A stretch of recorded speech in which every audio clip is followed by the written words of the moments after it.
What's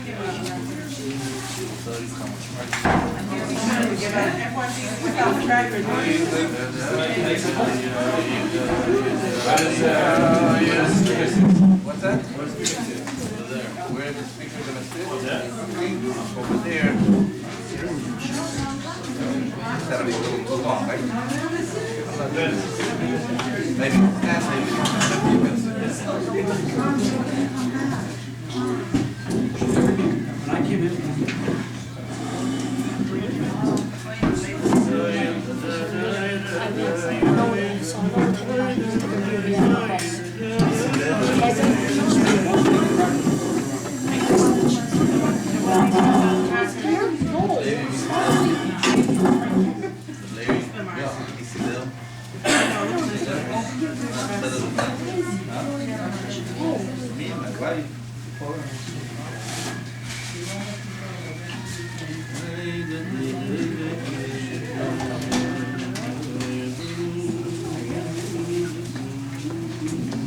big migrant meeting, is that what it is?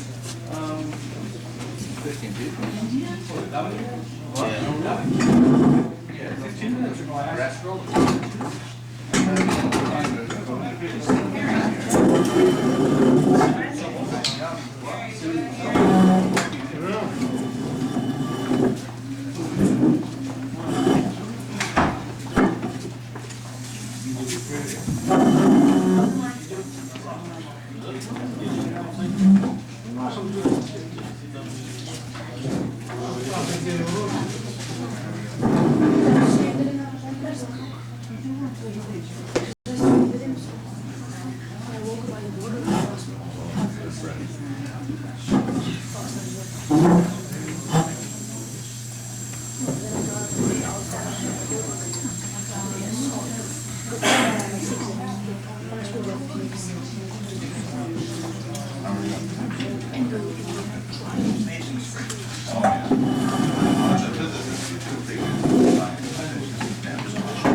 Okay, welcome everyone to part 2.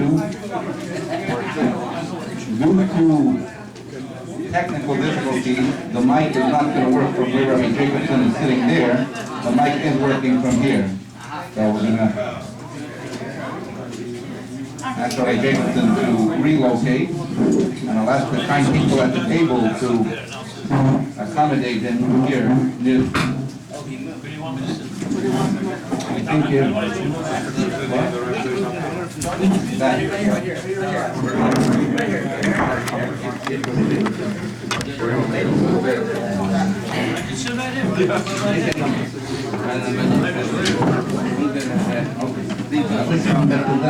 you want to sit,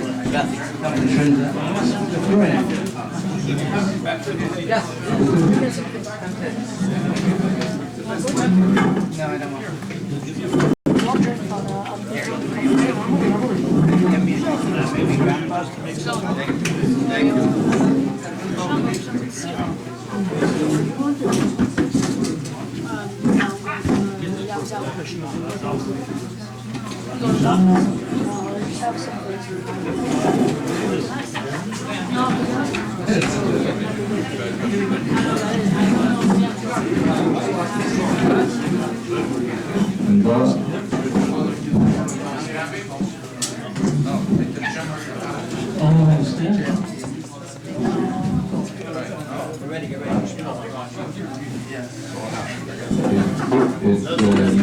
I think you have to push a move closer. No, it's working very good. It's working very good.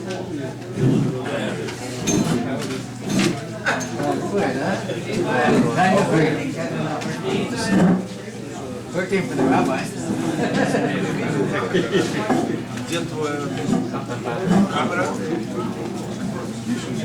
It's at all positions. Even here, it's going to ask for the position.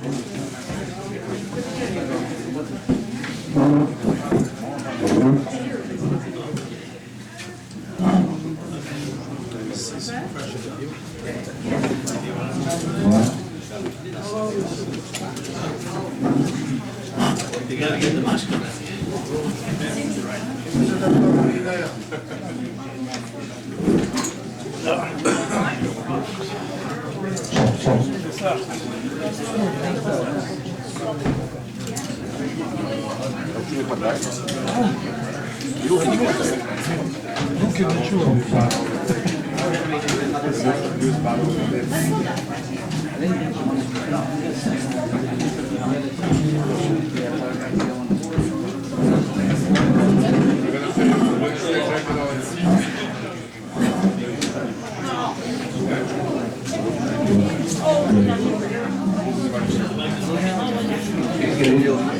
Вот, задавая еще.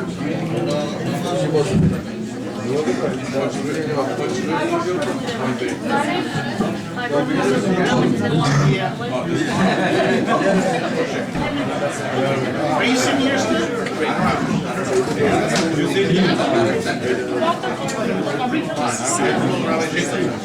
Okay.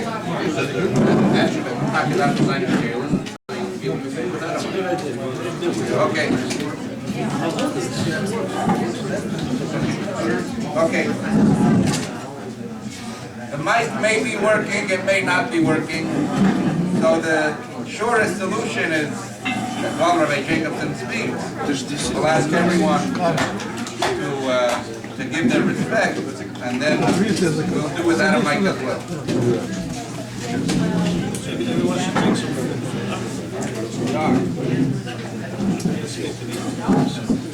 Если 60 девушек.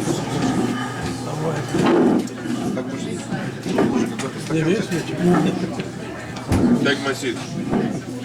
Спасибо, я уже это и делаю. Молодец. А ты вообще понял? Где наш шафран? Лежит внизу. Вот, на его. Спасибо.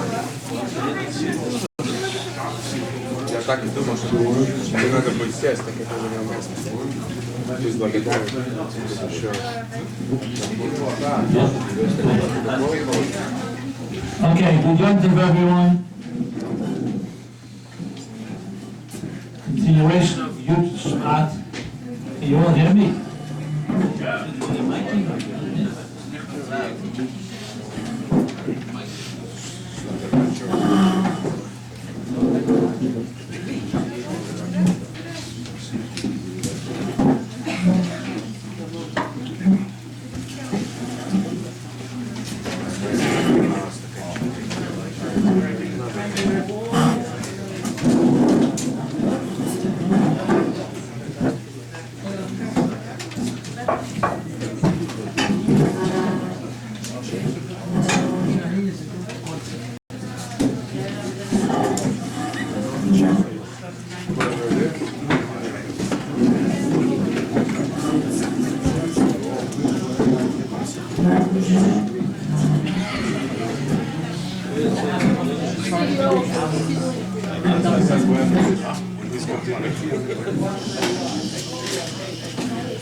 Okay.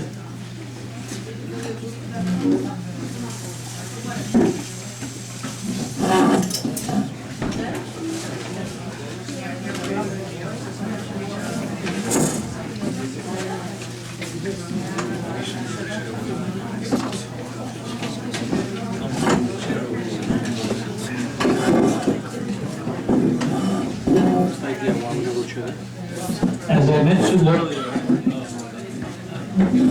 To give up on the mic. as I mentioned earlier, I wouldn't want to hear it.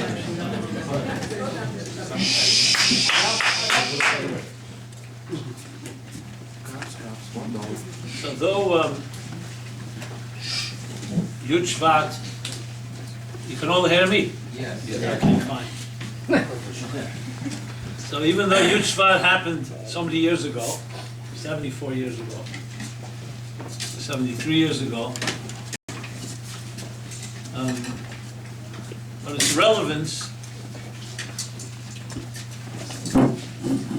is now more than ever.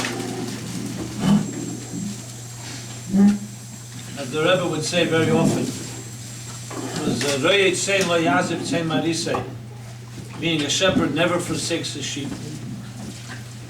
So the Rebbe continues to give us strengths and blessings. And that means specifically in every area of our lives.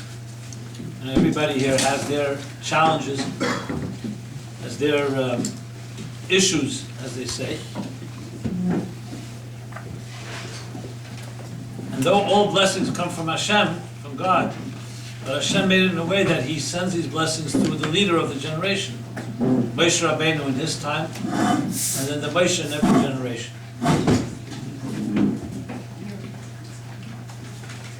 I want to share a story and also a message. I remember it was Yud Shvat, Tavshin Mem. Yud Shvat in the year 1980.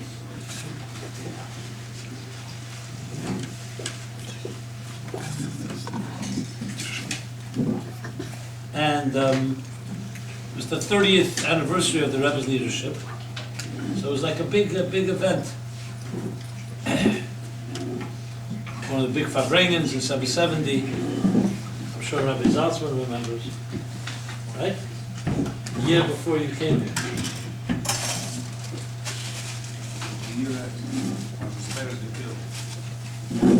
saying once you get married, you get everything. No, until you get married, she reminds you all the time. You have no chance to forget. And I was a student in yeshiva at the time.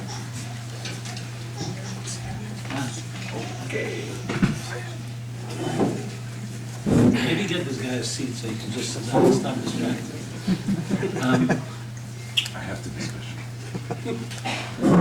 So I was a student in yeshiva, and it was actually correspondent to when I began my career, so to speak. That year I began officially being the writer of the Rebbe's talks. So a particular personal connection. And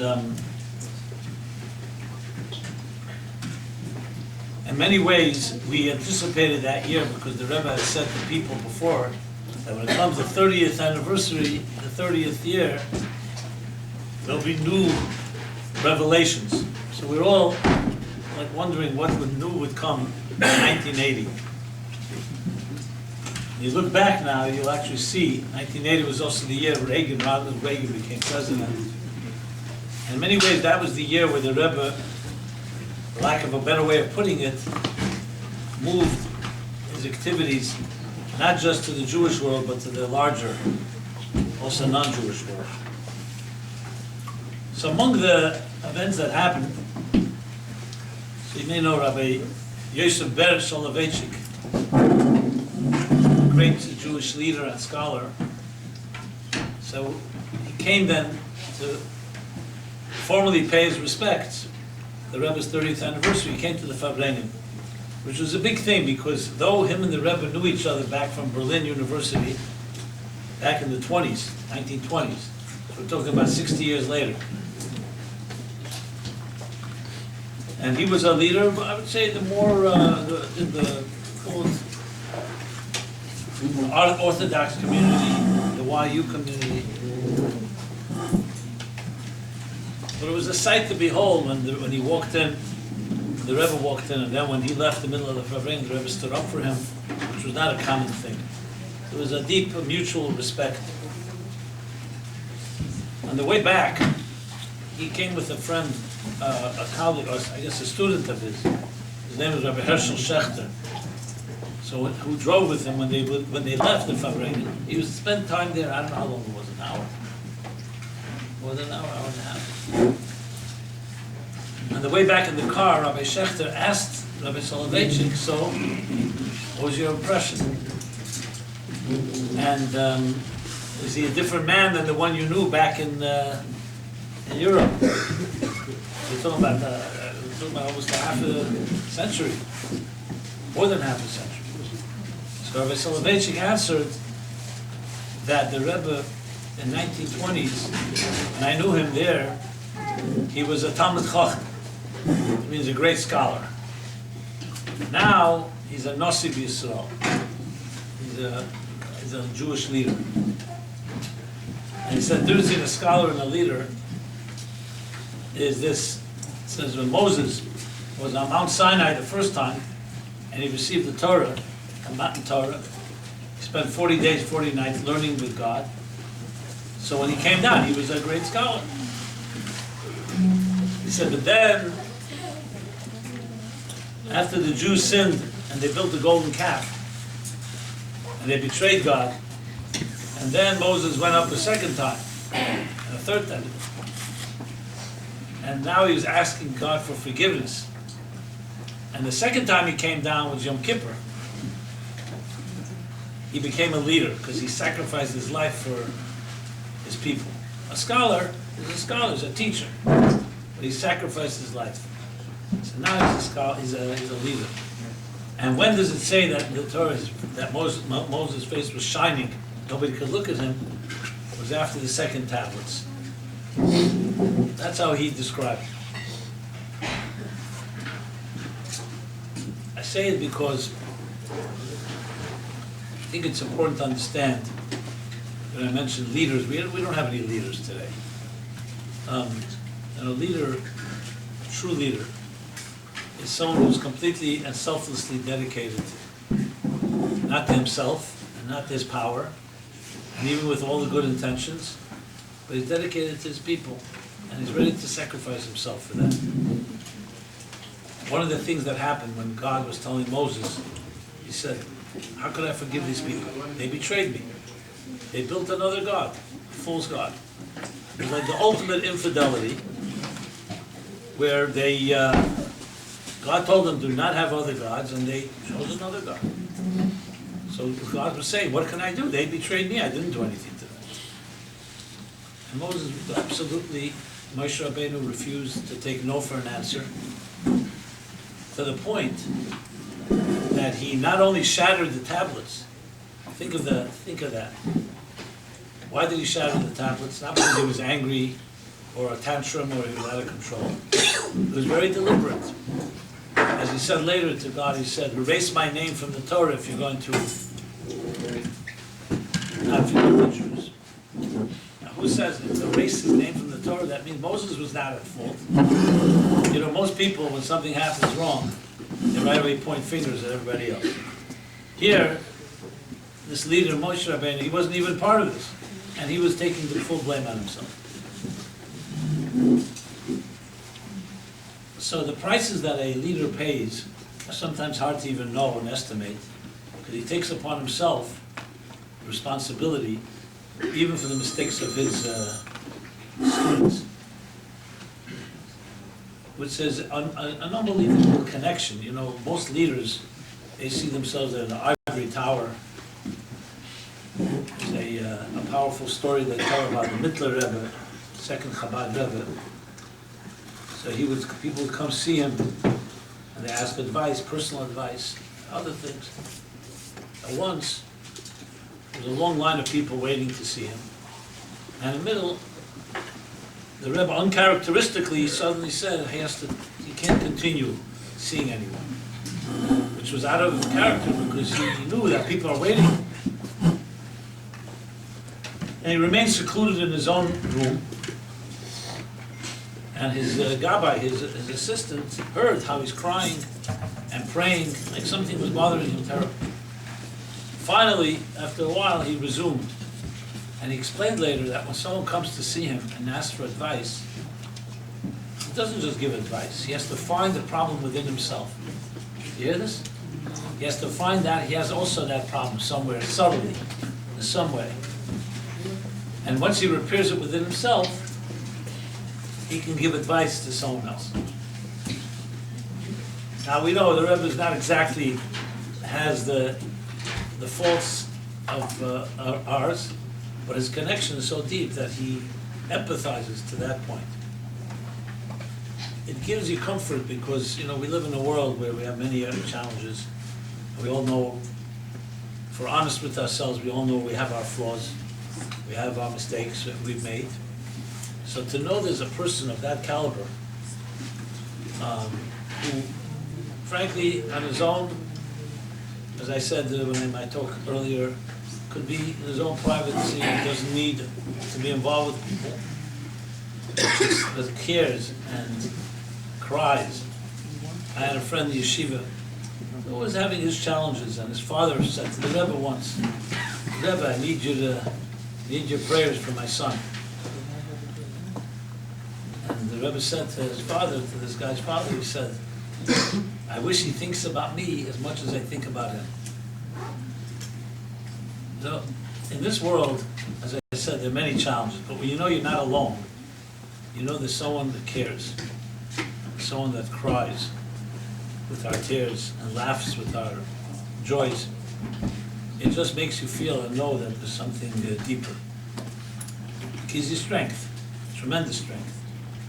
So, yes, it's true, the Rebbe was here physically, we could see it, we go to New York, it may be easier.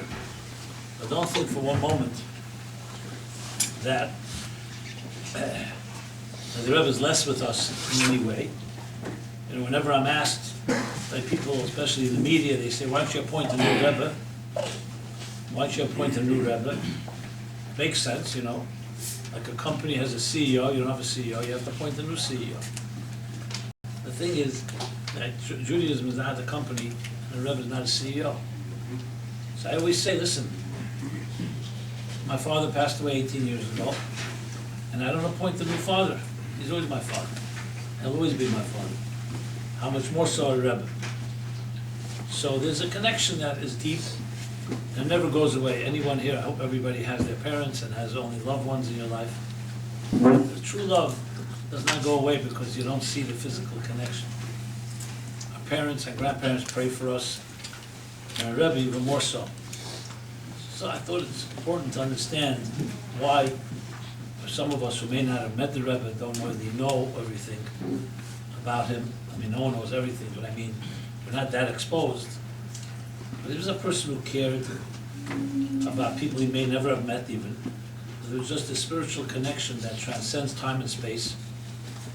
And on a day like Yud Shvat, we reconnect to such moments because it gives some comfort and some solace to know that you're not alone. You know, you see the soldiers fighting in Gaza.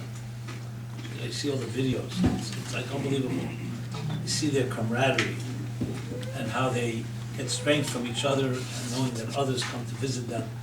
There's something about brotherhood.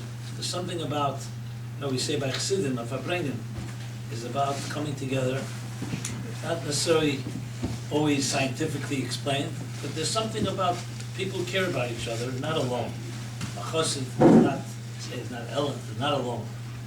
So we always have a connection we have with each other, and like children, they sit together around a table and they sing a song and they say l'chaim and Farbrengen.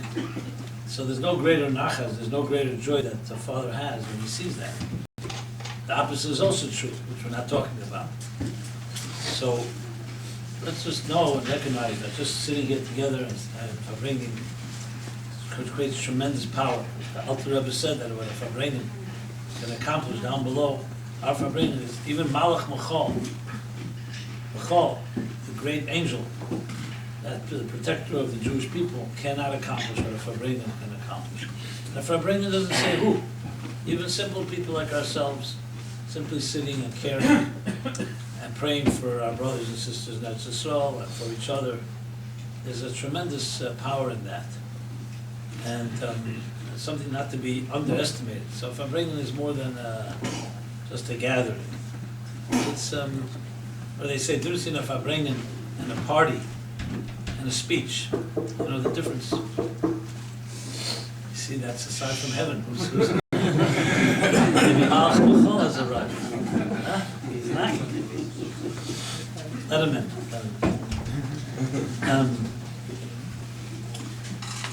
So they say the difference between a Farbrengen, a speech, and a party. You know the difference? In a speech, one person speaks and nobody listens. I hope my speech was not that way, but many speeches are that way. A party, everybody's speaking and nobody's listening. You ever been to a party? And if I'm bringing, nobody speaks, but everybody's listening. So you have one person, yeah, I'm saying some words right now. But the goal is not, I'm not trying to pontificate or, it's more about picking up the vibes of the room, you know, knowing that we are one people, Jewish people, and Am Yisrael Chai, we live, and will always live, and continue to thrive. And the Eden and Eretz Yisrael, the Jews in Israel, will be protected. And we strengthen our part in our lives when we strengthen our Judaism and our connections. It strengthens them and also the other way around. I want to say l'chaim to all the Eden and Eretz Yisrael, especially those. The most holy of all Jews are the people who sacrifice their lives for another. As we speak right now, and we don't want to be insensitive, as we speak right now, there are young men in tunnels, in dangerous places, sacrificing their lives. You know, they should protect them, but every time you see a 20-year-old, a 21-year-old, I mean, it breaks your heart. But that's what they're doing. They're ready to go and protect and defend our innocent men, women, and children. So we say l'chaim to them. They're doing the job we should be doing, but we have to be equally committed. I remember when I was in yeshiva, there was a guy that was right by the Yom Kippur War, 1973, and he was in Crown Heights. He was in Crown Heights for Tishrei, for the holidays. After the holidays, the Rebbe asked him, he went into Yechidus, Rebbe asked him, what's, I'm getting a lot of. now we're talking. It's getting a lot of time. Leave it off, leave it off, leave it off. What about candlelight? Let's do candlelight.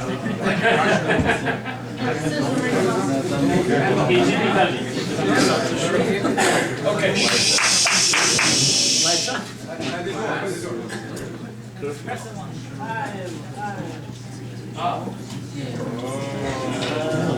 So what do we prefer? Light bulb.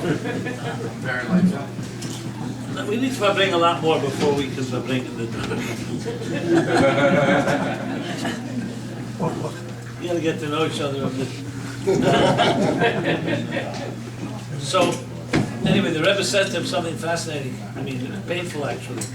The Rebbe said to him, so you, what are you doing now?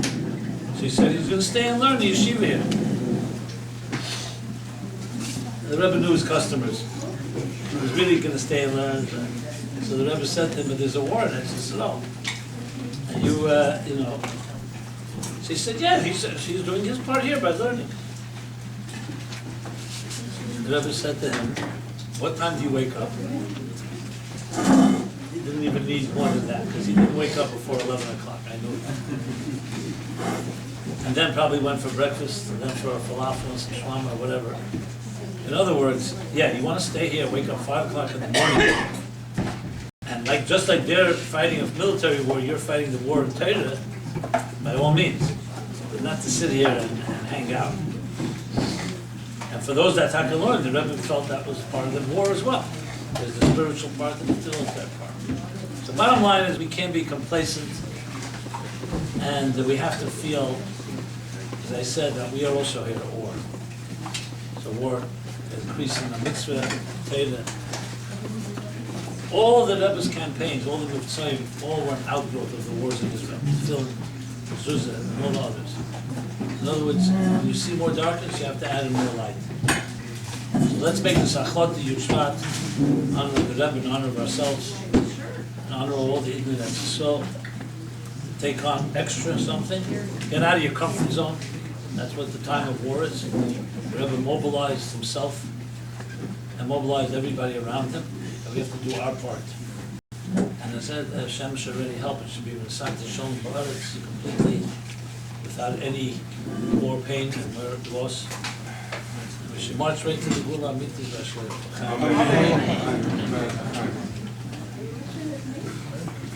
That's just opening remarks. We'll see.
But she's on her way.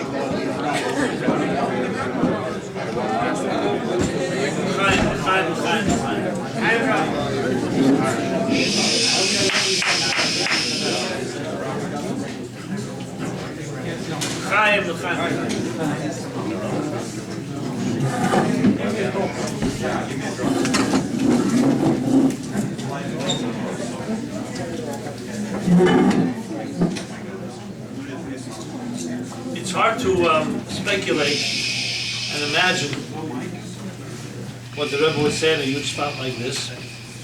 The Rebbe was original, and we couldn't guess what he was going to say. You know, as someone who worked many years in writing and transcribing and publishing the Rebbe's works, talks, every Farbrengen was its own original, and the Rebbe was very creative and innovative. However, I will allow myself to maybe speculate a bit, knowing the Rebbe's style,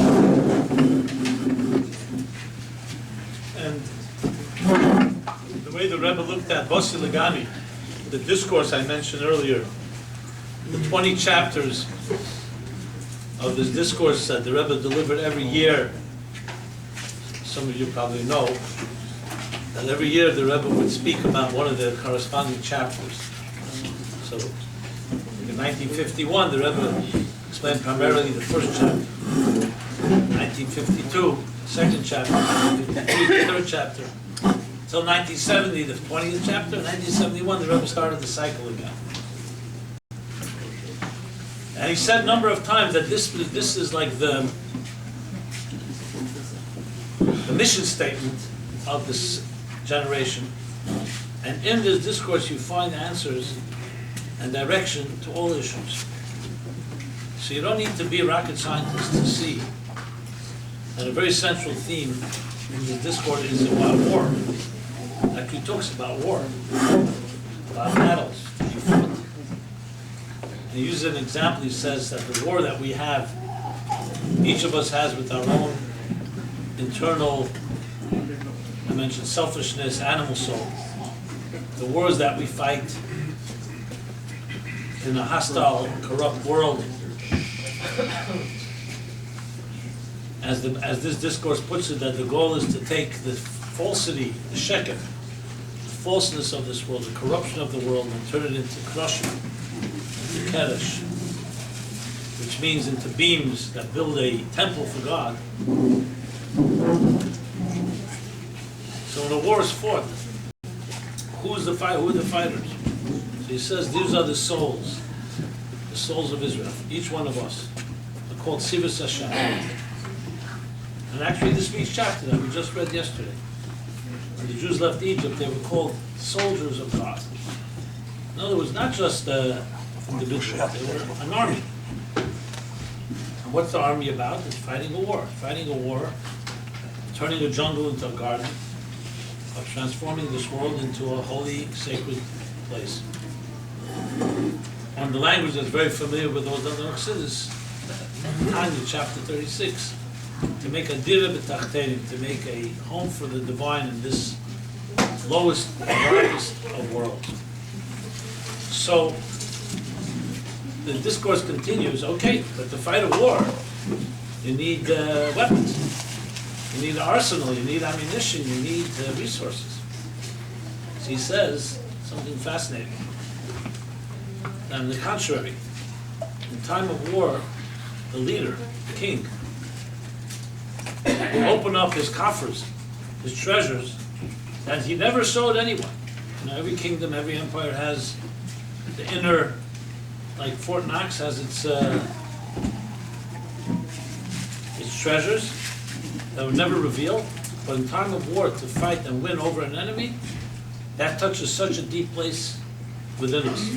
Basically, in simple English, when there's resistance, it brings out the best in you. You know, just a simple example, if you wanted to know how strong you are, you can't know how strong you are until there's resistance. If I hold you back, see how much you can push. So the resistance, the battles that we fight, are actually bring out the deepest resources within us. And he goes on to explain that these resources are given to each one of us in the most powerful way. There was a very nice, a very powerful story. Some of you may have heard Rabbi Zalman Posner. Was one of the first shluchim the Rebbe, Friedrich Rebbe sent.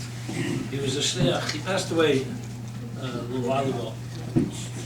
He was a shliach that went in the 1940s to Nashville, Tennessee. He was a shliach in Nashville, Tennessee. I heard the story from him. It was a sukkah. We were both in New York. He was by one of his children. And we were both sitting in the sukkah, and he told me the story. So he said when he was a student, it was around 1946 or 45, I'm not sure what year. The Friedrich Rebbe called him in, previous Rebbe, whose Hilula Yortzeit is on Yishvat, called him in into Yechidus. Yechidus was a private audience. And it's important to a few introductions. Friedrich Rebbe at that point had suffered a stroke, and it was hard for him to speak. Well, he spoke, but it was hard to understand for most people. So there was always a translator, like one of the secretaries was in the room to help. So Rabbi Posner was a student. He was, what did he say? He was 16 years old, 17, I'm not sure exactly. Friedrich Rebbe says, I'd like you to go, he told Posner, Rabbi Posner, to Chicago to spend a few weeks there. This was to inspire Jews. Meet whoever you can meet, get some, have them do a mitzvah, learn some Torah. The common shlichus, which yet wasn't a form, it wasn't as wide and spread as it is today, but it was the beginnings of. So Rabbi Posner tells me that he was young, he never did anything like this before. So he like showed his body language that he was tentative, he was like hesitant. Can he do it? No, he doesn't. He never did it. He had no experience. The Friedrich Rebbe sensed this and began to speak. And this is what he said. And because of the language issue, Friedrich Rebbe used his hands a lot. So it was very demonstrative with his hands, which helped understand what he's going to say. So it's important. I'll show you the hand movement in a moment. So Friedrich Rebbe says to him, it's in Yiddish, but I'll translate. As a neshama daf arab kum lamata, when a soul has to come down below, it doesn't want to go. The Friedrich Rebbe said, why doesn't it want to go? Because above, in the spiritual domains, a soul is, it's the Friedrich Rebbe says, it's varim and lichtig. It's warm and bright. And down below is kalt and finster. Is cold and dark. So why would a neshama want to go from a bright, warm place to a dark and cold world? So he doesn't want to go. So Friedrich Rebbe then made with his hands like this. He said, was tut man? Was today? What does God do? So God compels, al korcha chai, you have to go. It's not up to you, you have to go. And Friedrich Rebbe took his finger, that's how Rabbi Posner told me the story, and he started like this. He says, his finger like lifted up very high, as high as he could. The Friedrich Rebbe said, "So in haste, the soul is commanded," and the Friedrich Rebbe started moving his finger like this to go down, further down, and it says the finger of the Friedrich Rebbe was trembling a bit. It wasn't like as he was moving, and it went all the way down like this, all the way to the table. That the soul goes down from this bright and warm place to where it's dark and cold. And then the Friedrich Rebbe did like this. And where it's dark and cold, the soul has to in the dark and cold place, this soul now is given the mission to make it bright and warm. That was it. The Yechidus was over. Rabbi Posner understood the message. Because the Friedrich Rebbe was responding to his hesitation. So he's telling him, you're not the first. Every soul has a problem. But you don't go alone. And I remember Rabbi Posner told this to me. I was very touched by it. He said, so he went and he was successful. And he went to many other shlichus and then he ended up in Nashville. He said every time he had challenges. Sometimes financial challenges, sometimes politics, battles. And everybody has their moments. That's not always easy. He says every time, all he had to do was imagine the Friedrich Rebbe's finger, and he felt like that he was like hanging onto the finger, and he went with the Friedrich Rebbe's finger was going with him, so he was never alone. The coldest, darkest situation, he always had that finger. He felt that was like the even the power story. So when you think of it that way, it's a tremendous lesson, because we have, as I said, so many distractions, and when you know you have that, it's a different story. You're just not alone. In yesterday's parsha, it says, "Boy al pare." Hashem says to Moshe, "Come with me to Pare. Come." So the Zohar asks the question. Everywhere else, God says to Moshe, "Go to Pare." Tell some of you go. What do you mean come? So the Zohar says, because once Moshe was exposed to Pare, he was frightened. Pare was a sorcerer. He was a dark angel. He had a lot of power, very negative power, and he was afraid to go. Great Moshe was afraid. So Hashem says, he doesn't tell him go, he says come with me, I'm going with you. And these are some of the strengths that we gain by being tied. There's a story with Rabbi Meir Mishlan, famous expression Chassidim use, and when you're tied above, you don't fall below. The story goes like this: Rabbi Meir Mishlan once came to a city for Shabbos. So Friday, he wanted to go to the mikveh.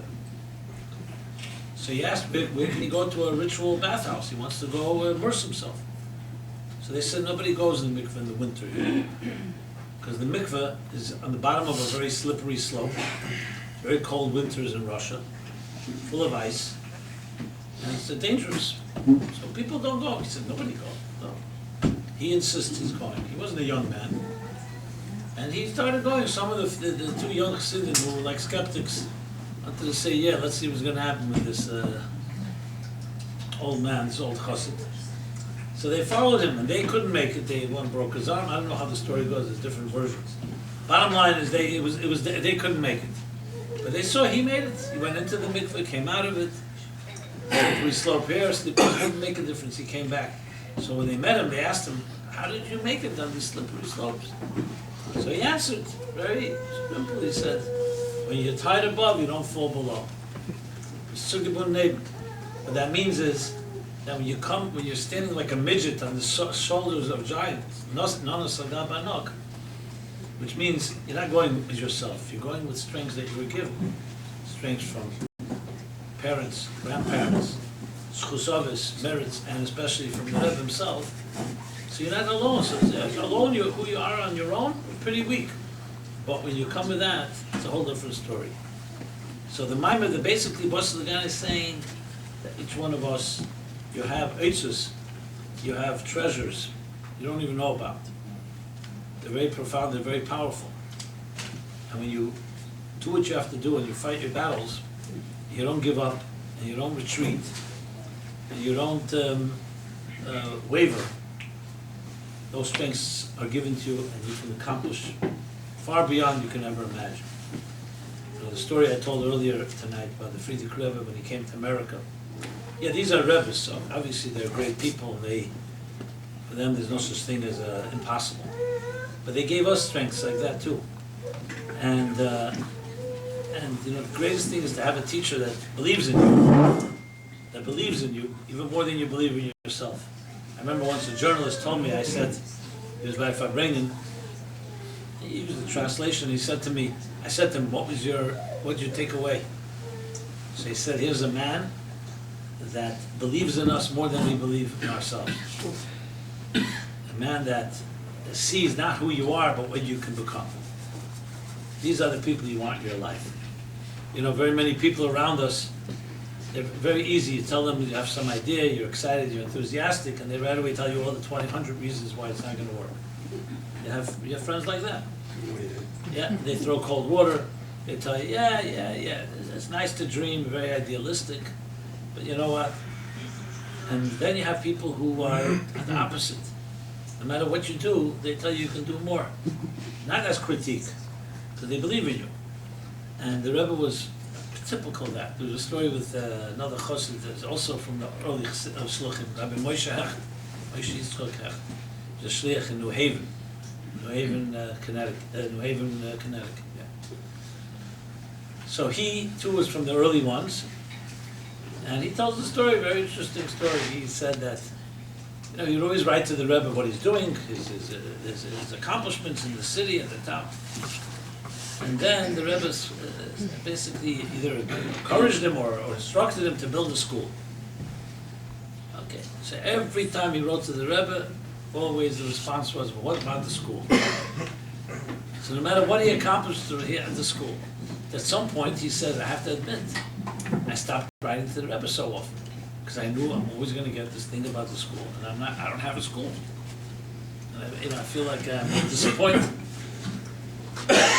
Anyway, but he'd come to Farbrengen, Zilchaim, and the Rebbe would smile to him like, you know. Bottom line, he couldn't escape. So finally, after much work, he got a school going. Not only that, he knew it's not enough. You better have it fully enrolled, because the school is just a building. You need to have students. So he even got enrollment, and he said he couldn't drive faster down the 95 from New Haven to New York. He's finally going to tell the Rebbe, after all these years, you know, the burden on this. So he came after Mincha, the Rebbe davened Mincha, the afternoon prayer, the Rebbe would walk back to his room. So he was standing in Gan Eden Atach, in the room outside the Rebbe's room. It's called Gan Eden Atach, the lower Gan Eden, that's how Chassidim call it. And he couldn't wait. The Rebbe walks by, and he says, Rebbe, the school is done. And right away he says, and it's completely enrolled, 250 kids, whatever. And he thought, that's it. I mean, the Rebbe gave him a broad smile and says to him, Rabbi, the Vezdach, as mir wirst du kämen nicht zufriedenstellen. He says, Rabbi, you know, me, you're never going to make happy. Never satisfied. You're right, you're never going to satisfy me. But he said it with a warm smile, obviously. In other words, it wasn't the Rebbe's not appreciating Chas v'Sholem, not appreciating, of course he appreciated, but he believed that we have much more than we think we have. And he also did it by example. He himself was that way. I mean, how many people you know that are 70 years old, 80 years old, are surpassing, and they say, no, it's not enough, and this more.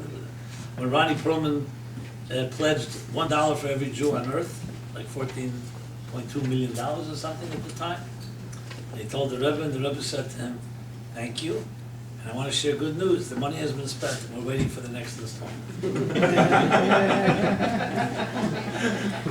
So if you're going to engage with the Rebbe, just be aware that it's going to be great what you do, but there's going to be more expectations. Now, if you know it's coming from love, it's like someone who believes in you. I mean, I don't want to, someone had asked me by once about Farbrengen, but that also made the Rebbe like you couldn't, can't you have one day feel good about yourself? You know, you feel accomplished, and tomorrow you'll start the next project. You know, the Rebbe didn't, and I said to him, look, you know, the guy asked me, he happens to play tennis. So I said, you ever see a good tennis coach? He doesn't, he kicks you in the pants, my friend, and doesn't let you get away with any, you know, any, obviously you have to rest and sleep and get your strength back. But when someone believes in someone, there's a certain expectation, and it's coming from a loving place. When you love someone, you know, God forbid, you know, when you have someone in your life as, let's say, I don't want to say handicapped or they don't, not capable of something, obviously you're not going to push them. You push people who you feel have the ability to do so. And that's how the Rebbe looked at people. You know, and it's not guilt, it's a matter of just drive, a relentlessness, a certain relentless pursuit. And until you don't have Mashiach on earth, we haven't succeeded. It doesn't take away from our accomplishments, but there's, you know, you can look back, you can look forward. I mean, I think, you look at real business people, no matter how much of the market they've captured, they don't stop. They always want more, they're always looking to conquer new horizons. So, know that all of you have strengths much more than you can imagine, and we're given these treasures, these eitzvos, and it's our job is to make the keli, is to make a container, to make our small effort. Everyone relative to them. We're not talking about forcing yourself to do something that's impossible. We're talking about pushing yourself more than you think you can. And every time you do that, the reward comes back many times over. L'chaim, l'chaim, l'chaim.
Spoken earlier with my dear colleague and friend, senior Rabbi. Semi-senior, semi-senior. Emeritus. Oh, senior. I couldn't get my advice on the advice.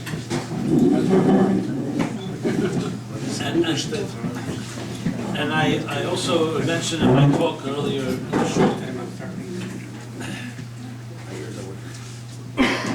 the Rebbe's ultimate mission, and he himself used very harsh words on himself. He feels like he did not succeed, because as long as you don't come to the finish line, no matter how much you accomplish, you can run a marathon for 100 miles, but you don't, that last inch, you don't, the finish line, so by the Rebbe, the finish line was Mashiach. And Mashiach meant that the whole world, including the non-Jewish world, embraces God, embraces the laws, the moral laws, so something called the Noahide laws, that define a civilization. I mentioned 1980. In 1980, the Rebbe started very intensely speaking about this. And I say it because now we're talking, it's almost 30 years from Gimel Tammuz. This year will be 30 years. It's a long time, 3 decades, like a lifetime. And prior to that, as I said, from if you count the 80s, you're talking about 40 years of the Rebbe. Really, just to give you a scope of it, I once gathered together all the talks the Rebbe gave about reaching out to the larger world, about the Noahide laws, Sheva Mitzvah B'nei, and added up to 800 pages. From 1980 till about 1990, 800 pages. Unedited, just pure 800. You know what that is? That's like 3 books. Hours upon hours. I feel amiss if I don't say this.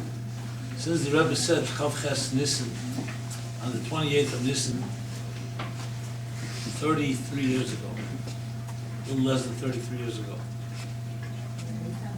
in 1991, that I did everything I can, now do what you can. That since we don't have the Gula here, and we don't have the Rebbe here physically with us, it means we can do everything we can. Because if you consider the Rebbe a man of truth, and he said that that's what is dependent on us doing something. So here we're sitting at a Farbrengen Yitzchak. I think it's critical to bring this up. You know, what else each of us can do in this regard? I know each of us is different. Each of us have a different sphere of influence. We have different strengths and different personalities. But in the Rebbe's approach, we all are shluchim. We are all the Rebbe's ambassadors, emissaries, and everybody in their way. You know, whether it's a person who's in business, or a person who's in education, or a person who's in technology. These are all tools that can be used to spread the right message. I think I'm a huge fact when we take on resolutions to do something in the spirit of this Der Hashvi, the 7th generation, that's meant to finish the job. And with, especially today with technology, the Rebbe emphasizing time and again, technology was given to us for one reason only, to spread Torah, Chassidus. I can speak on my own little level, my own little world. Technology changes everything. You can bring a message literally to millions and millions of people. You know, when Yeshaya Hanavi, the prophet, said, "Lo Yerevu le'yashchisu b'kol ha'karshi." We say it in the Haftarah of last day of Pesach. Talk about Mashiach. So he says, there will be no more evil and destruction in the world, because the world will be filled kimola ha'aretz deis Hashem k'mayim le'yom echas. That's how the Rambam also ends his magnum opus, Mishnah. So think about it for a moment. In the time of Yeshaya Navi, I don't even know if there was mail. If there was mail, it probably was delivered through camels and donkeys, who could die in the middle of their journey. So in that time you need a miracle. How do you fill a whole world with divine knowledge? It needed a miracle. And Matan Torah, there's a miracle that the whole world heard the sounds, they heard the echoes, they heard the Hashem speaking, Anochi Hashem Elkach. But today with technology, is anyone here that it's a miracle? To bring the Word of God, you can press one button and literally reach billions of people. So we have the pipelines laid out. We were given by the Rebbes the message. You know what the message is. So the only thing that's missing is your futsu, is the distribution. So we'll talk in the business language. You like business language? I know, right? So your chutza is the market. The Rebbe says the world is ready. There's a big chutza out there. Ma'anesach is the product. It's the content, the small springs. And your futsu is the job of bridging the two, getting it to people. As a published author, I can tell you I get at least 5 calls a week of people wanting advice. How do you publish a book? And I'm always happy to give advice, everything I learned. But I always tell people the same thing, and unfortunately, I don't know why, everyone has a blind spot when it comes to this. I tell them it's not the book that you produce. You can produce the best book on earth. It's all distribution. You have a best book. The Rebbe would say this very often. The Rebbe would say, "Medrukt up, the Sefer of Politzer, for Shafi. You put this book on the bookshelf, and that's where it sits. So you could have the biggest treasure right now on the bookshelf, and it reaches one person. So it's not accomplished its job. Distribution. So I always tell people the first thing is who's your target audience, and how you're going to get to them. And everyone's disappointed in me. They say, "I'm coming to you how to write a good book. Why are you telling me that?" As if it's like, we're not talking Mark. I said, because what's the point of the book if it's not going to get to people? And then, based on who you're going to get to, that's how you write it. You ever write a proposal? You don't write a proposal and then you start looking for customers. You know who your customer is, then you write the right proposal to fit the customer. Because you want it to fit his needs or her needs. And I tell people right away, go to a bookstore and tell me where your book belongs, which shelf and which place. And I have to tell you, people are so resistant to that. They're afraid. People tell me, I go to a bookstore, then I start saying, maybe they don't need my book. I see 100 books on the same topic. I said, that's exactly my point. You need to know that it's not about writing it, it's about... So the Rebbe once wrote, not to myself, to an office that was related to us, so the Rebbe wrote, Kimidubani, this is the Rebbe tongue-in-cheek, somewhat humorously. He said, Kimidubani, I think, that the Loshen who lo yatfisu ma'anesach chutz, eli yafutzu ma'anesach chutz. Kimidubani, said that. The Rebbe thinks that his memory doesn't fail him, that the expression is not to print the well springs outside, but to spread them, to disseminate them, distribute them. So the Chassidus, there's a concept called that the Sheidish HaKelim is higher than the Sheidish HaEir. What does that mean? You can be a tremendous, brilliant teacher and a scholar, and you explain well, and you're exuding light, emanation, you emanate light, which is very powerful. It's like the sun. The sun is a very powerful luminary, right? But Chassidus says, but there's something more powerful. The Kelim. Because you can give off light, who says someone's receiving it? To create the containers, that there's someone that can absorb what you're saying, and they can integrate it and internalize it. That's deeper. So the light may not be as powerful, but qualitatively, like what's the difference to teaching someone knowledge, information, data, or teaching them methodology? The Rebbe would talk much about Shalheva Selam Elah, that you have to educate someone that they become a flame that stands on their own feet. You can have a student who's excellent. They hear everything you say, but they can't ever answer their own questions. They always have to come back to you. Was that a success story? Partial success. You want to train them, as they say, not just what to think, but how to think. Look at the Rebbe did that. he educated thousands of people who could go out with the Rebbe's strengths and educate people and teach them and do it the way the Rebbe would have done it. He empowered people to rise on their own. So Kalin, so I remember my father, he was a genius in many ways. He was a great writer, he was a journalist. But my father was a classic Oyer guy and not Kalin. He was an artist, like an artist. So let me explain why. So I was reading a book called the Small Business Bible, I think it's called. Now just trust me, whoever reads books like that means they're not a business person. Business people don't read books like that. It's the Batlanim that read books like that. They think, I'll read a book and then I'll become a big... Huh? Anyway, bottom line is I'm reading this book and the book says something interesting. You like this, Givaldik. The book says investors don't like to invest with artists.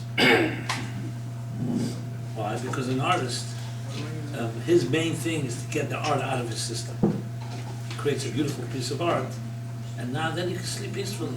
You can go to sleep because he created it. So all his energy, and the businessman knows that that's not enough. He has to now sell it to as many people as possible.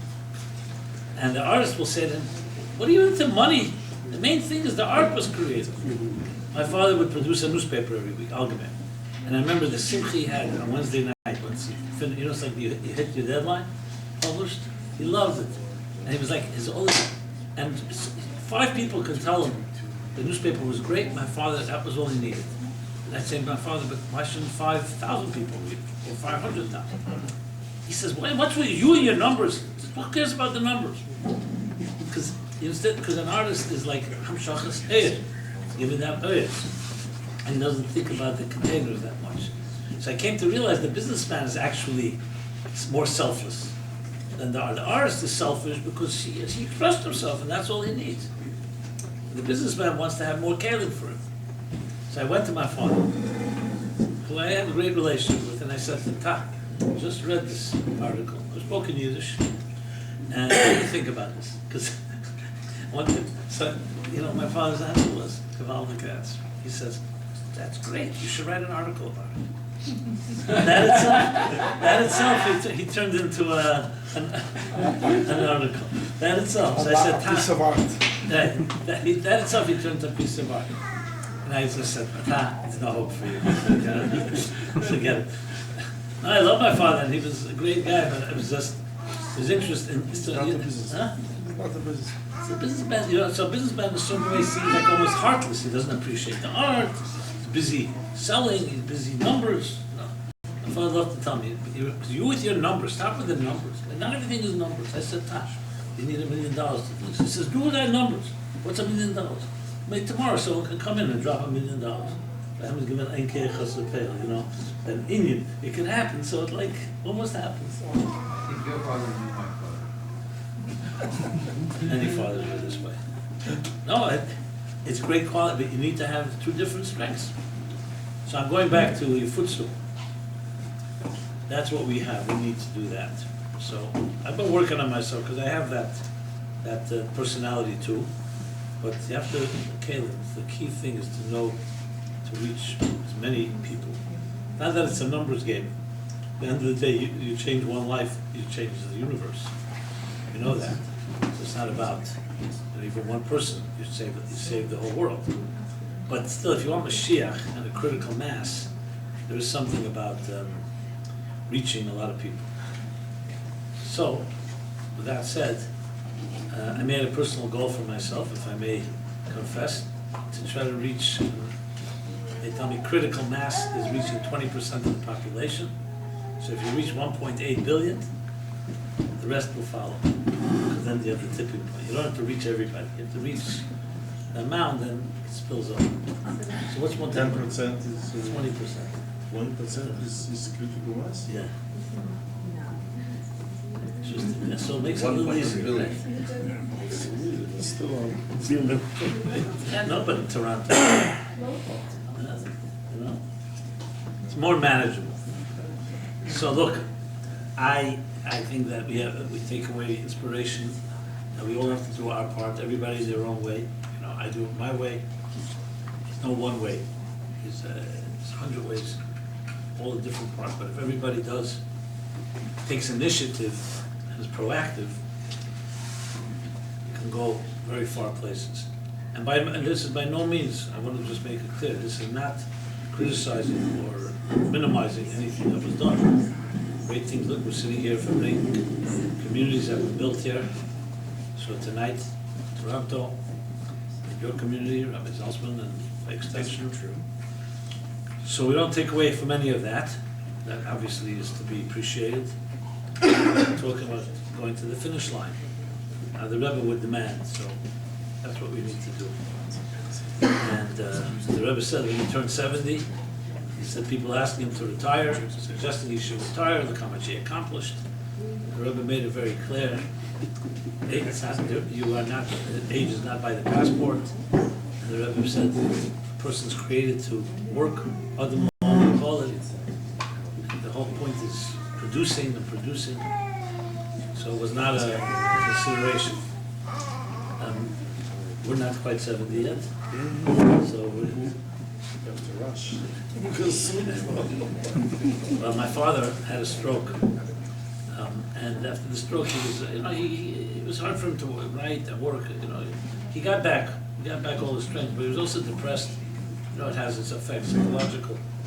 So he went by the Rebbe for matzahs before Erev Pesach.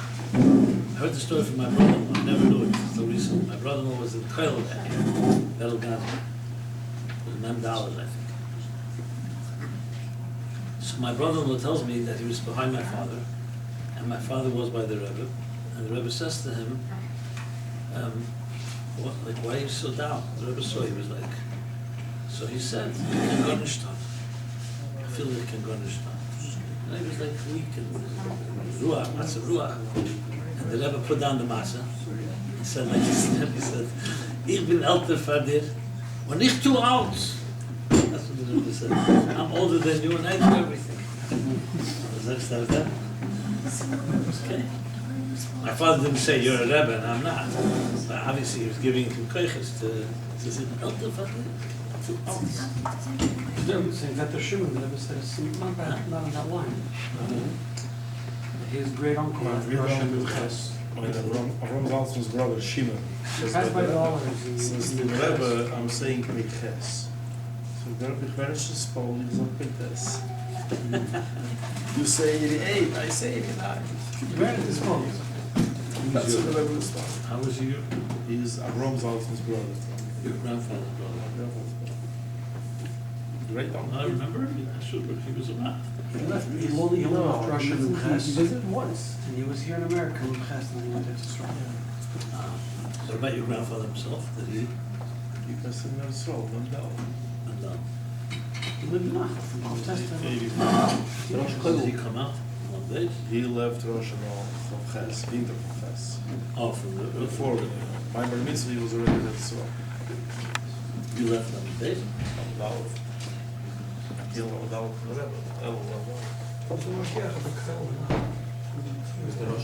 Lamadal was the year when a lot of people came. The sheep.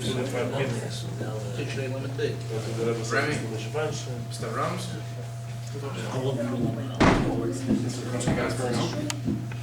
You don't think he wants to ask me my name? Came straight, yeah. So for 6 weeks, he came $1 mobile reference. $1 I went to Kabbalah. The rest we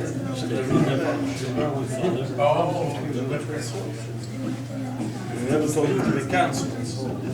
Yeah. After the council, he said,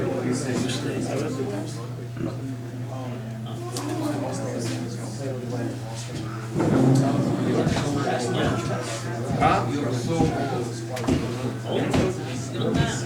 He's 2 years older than Well, you know what? He was 2 years old when you were born.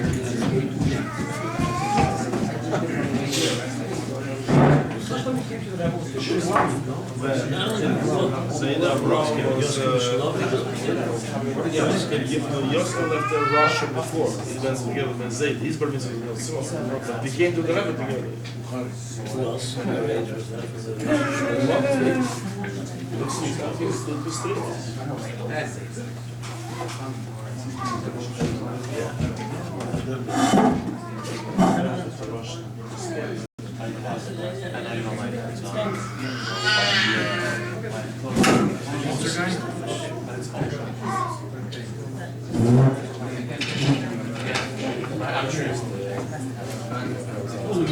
Once asking what else to tell God Mr. Drums.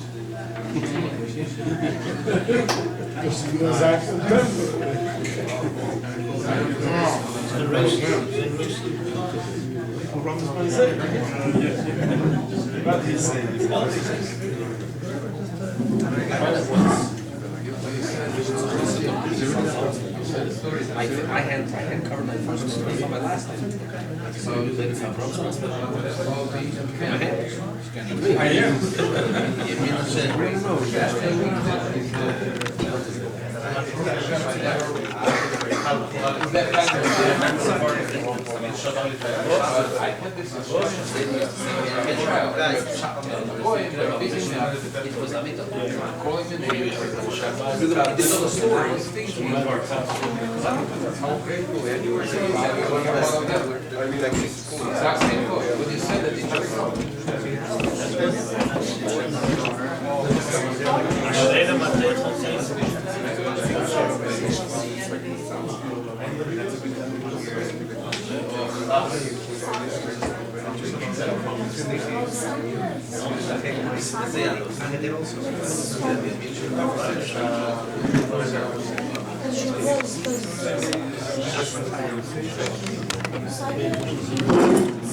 My planet, dude.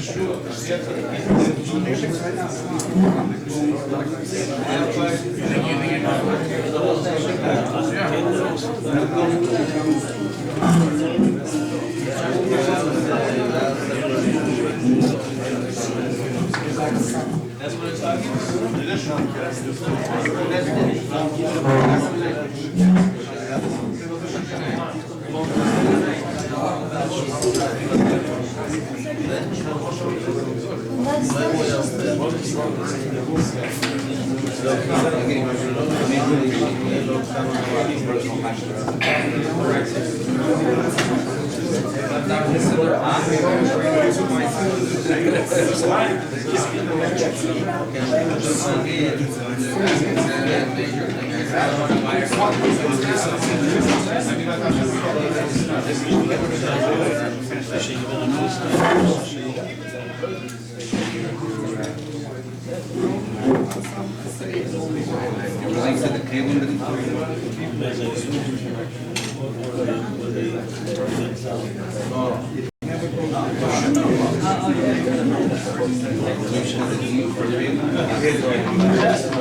Yeah, the English one, right?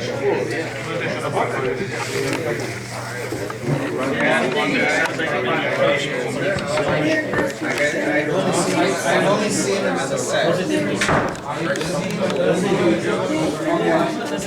just that. It could be a store by sets. And then they sell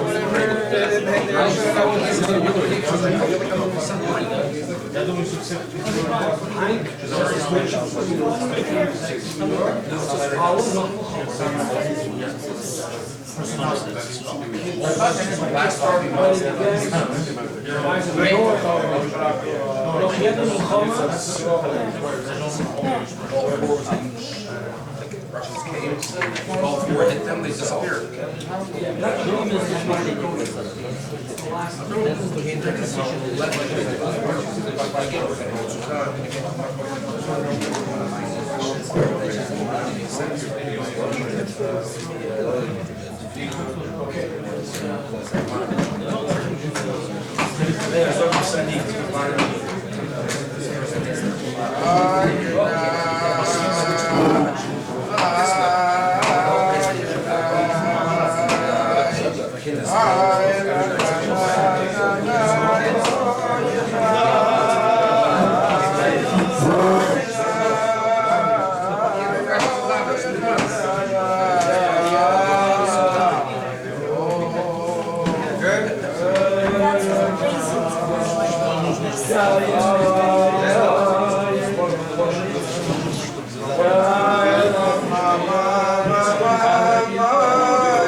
I heard something. These people behave.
Tom was in our winter camp 10 years ago.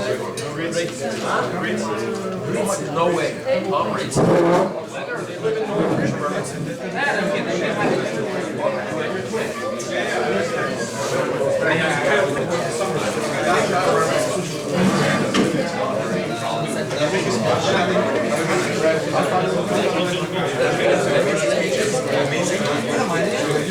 Shane, I like the chain wise.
Match and respect.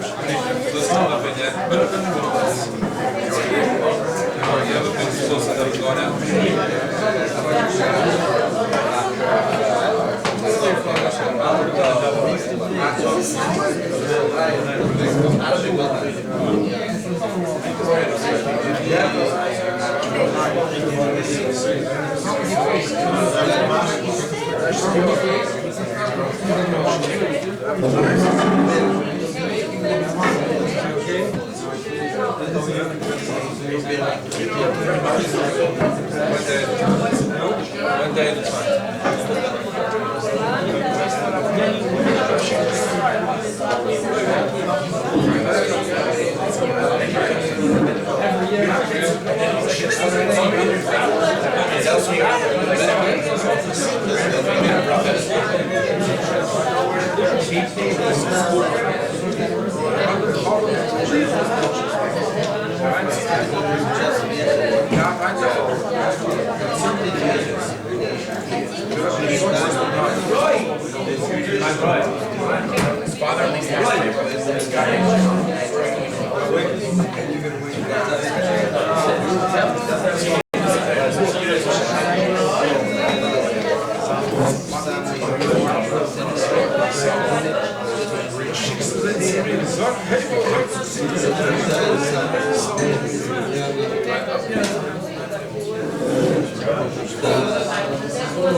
Right.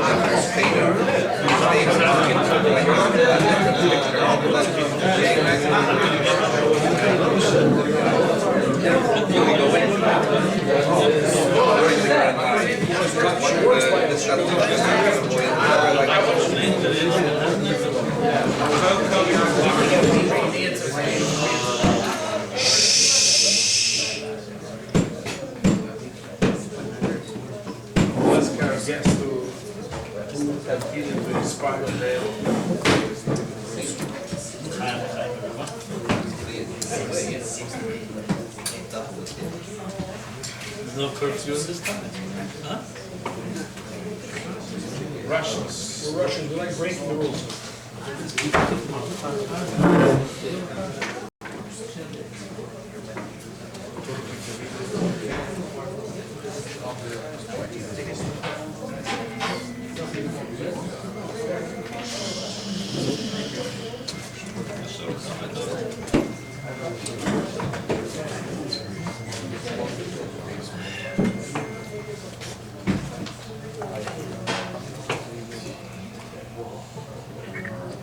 So,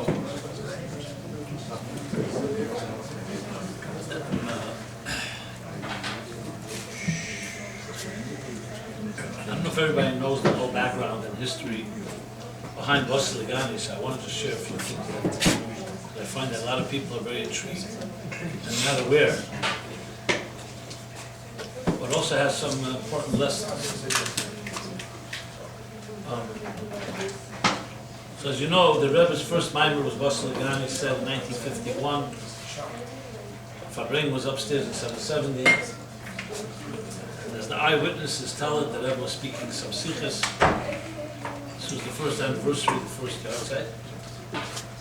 And then, a chassid named Rabbi Nemtsov stood up and said to the Rebbe something like, yes, alles gut, the sikhs and alle gute Sachen. I don't know, I heard Busher plays music. Huh? Busher plays music. Yeah. 5 minutes. En dan zeg ik dus alles schrijven, dat is een defect bij alles en ik denk niet geweest aan die. Ik denk eerst dat dat Stop, I know they're all Okay, but others say that they heard it. So Zusha said I couldn't find anybody who told me. I was there and I saw it. I definitely wasn't there, so I didn't see anything. I don't know, you heard that Zusha time because it's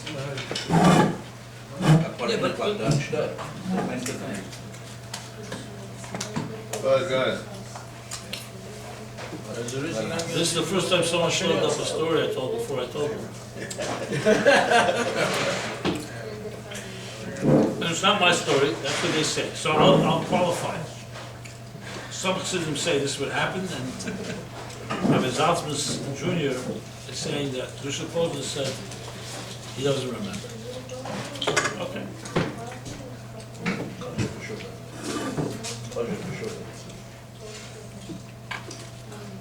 It's not relevant to what I want to say anyway. Regardless, they say that this Nemtsov stood up, said to the Rebbe, Siches, alles gut, aber da will noch eine Maimer Chassidus.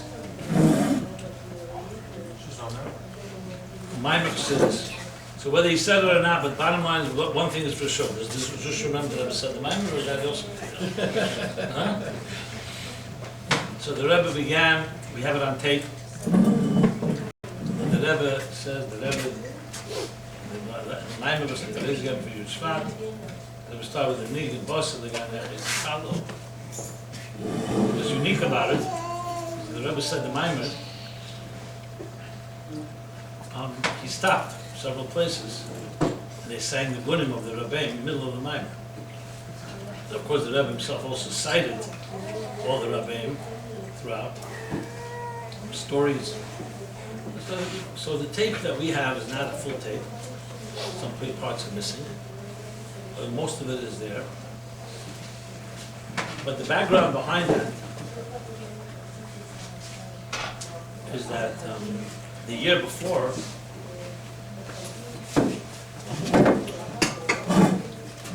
was Shabbos Pasha Boy, Yud Shvat. No one knew what would happen Shabbos morning around 8, a little after 8 a.m. So Friday night, those years, the Rebbe was called the Ramash then. He was the head of Kahos, the publishing arm of Chabad. So every, well, not every week, but every period, holiday, the Rebbe would give out small publications. Like soft-cover little booklets with a mimer from the Frierdiker Rebbe, a Sikha, and Hagim, a few other things. Now, important to know this. Friedrich Rebbe, like all the Rebbeim, both said Maimorim and wrote Maimorim. They wrote their discourses. It's actually only the Alter Rebbe and the Rebbe that did not write their own Maimorim. Alter Rebbe wrote Tanya, but most of his Maimorim were written by different Manichim, his brother Mariel, the Mittler Rebbe, his son Rabbi Moshe, Pinchas Reizes, and Tzemach Tzedek. We actually have sometimes 5 versions of the same Maimor. You say wrote, they transcribed. Yeah, transcribed afterwards, yeah. Manichim, Hanochas, yeah. And the Rebbe, of course, did not write the Maimor either. But all the others wrote either all or almost all of them. So Friedrich Rebbe, we don't know exact date, maybe you were in date, but approximately around 1945, 46, he stopped saying Maimor, most likely due to health reasons. Was that for this one? Hey. And but he continued writing for a while, and then by the end of maybe 45, maybe he stopped writing as well. So the Maimorim that came out afterwards are all from earlier years. Most likely the Friedrich Rebbe told the Rebbe, or the Rebbe asked, and that, we know Tafshin Zayin is from Tafresh Beit, different Beit Test, etc. So when it came to this week, boy, the Rebbe took a Maimor. The Maimor is from actually 1923, Pasha Boy. Maimor that actually begins Betzim Hayem Hazeh. 2 Maimorim. Boy and B'Shalach, he came, the 4 discourses that the Rebbe gave out. One was Shabbos Pasha Boy Yerushalayim, together with the Maimor for Hayir Shabbos Began Yud Gimel Tishrei, Yud Gimel Shvat. And then the other 2 don't have a beginning. Basically, each of the 4 has 5, but the 3rd one came out for Purim, and the 4th one came out for Beis Nisan. And that comprises the whole Hemshech. So even in 1950, we didn't have the others until the Rebbe published it. So it's all really Maimorim from 1923. Word for word, what the Rebbe added was chapters. There are no chapters in 1923. Yeah. So each Maimor of the 4 Maimorim has 5 chapters each. So that's one thing. A few other things interesting. That Friday night, so they could trace them on the table. And the people were learning the Maimor for that week, Muslim guy. So they noticed in the introduction, the Pesach Dover, the word Shlita, and the Rebbe was missing a Yud. It says Shin Lamed Tes Aleph. Friedrich Rebbe, for the Friedrich, missing a Yud. So people remarked about it, they didn't know what it meant. They thought, a typo, a Yud fell out. The next morning was the Stalkus, so it was like more. What's also interesting is that this letter Yud, not just random, but Friedrich Rebbe's name is Yosef Yitzchak, Yud Yud. Yud Shvat is Yud, and Tavshin Yud is Yud. So there's Yuds all over. And to make it even more, the plot thickens. A year before, around Yud Shvat Tavshin Tes, we know that the Rebbe, Friedrich Rebbe, started signing his name differently. The Yud of Yitzchak he began to make bolder. Usually you write a Yud like a little line, like an apostrophe. He started making it bold, like you would write in a Sefer Torah. And through the year it got bolder and bolder, bigger and bigger. So actually, if you look in the Igros Kodesh, you can see. Someone asked the Rebbe why. The Rebbe said, "Hatam la Yud Levi is it? Lishamaiti maybe. Yeah, Lishamaiti, right? He didn't hear a reason.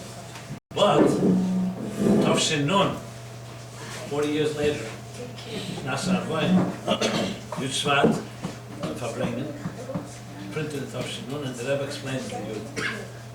He explains it. 40 years later, he explains because the Friedrich Rebbe represented Bittel. Yud, the letter Yud in Chassidus is the smallest letter, just a dot, represents like the Chudis HaChachma Bittel. And the Friedrich Rebbe's the whole Indian was Bittel Mesiris Nefesh. So that's why both his names begin on a Yud. That's why his Messias was 30 years exactly, Yud, 3 times 10, and many other symbolisms that you find. So, why he marked the Yud in his, the Rebbe refers to it in that Sikha, but likely the Yud represented something. And by the Rebbe Taka every 10 years was also a significant milestone. Like Tavshin Chov, 1960, again like a very strong Faratzton, 1970 was another period. So the decades, the 10 years of the 10 was very significant. So in the lessons of Yud Bittel, there's actually a paragraph in Bostagani, I think it's paid above, chapter 6, which actually captures the whole secret of how you do Chazar. He speaks there about the Yud. He talks about the Dalet, you see the Dalet and the Reish. So the Dalet is Kedusha, Reish is Klippa.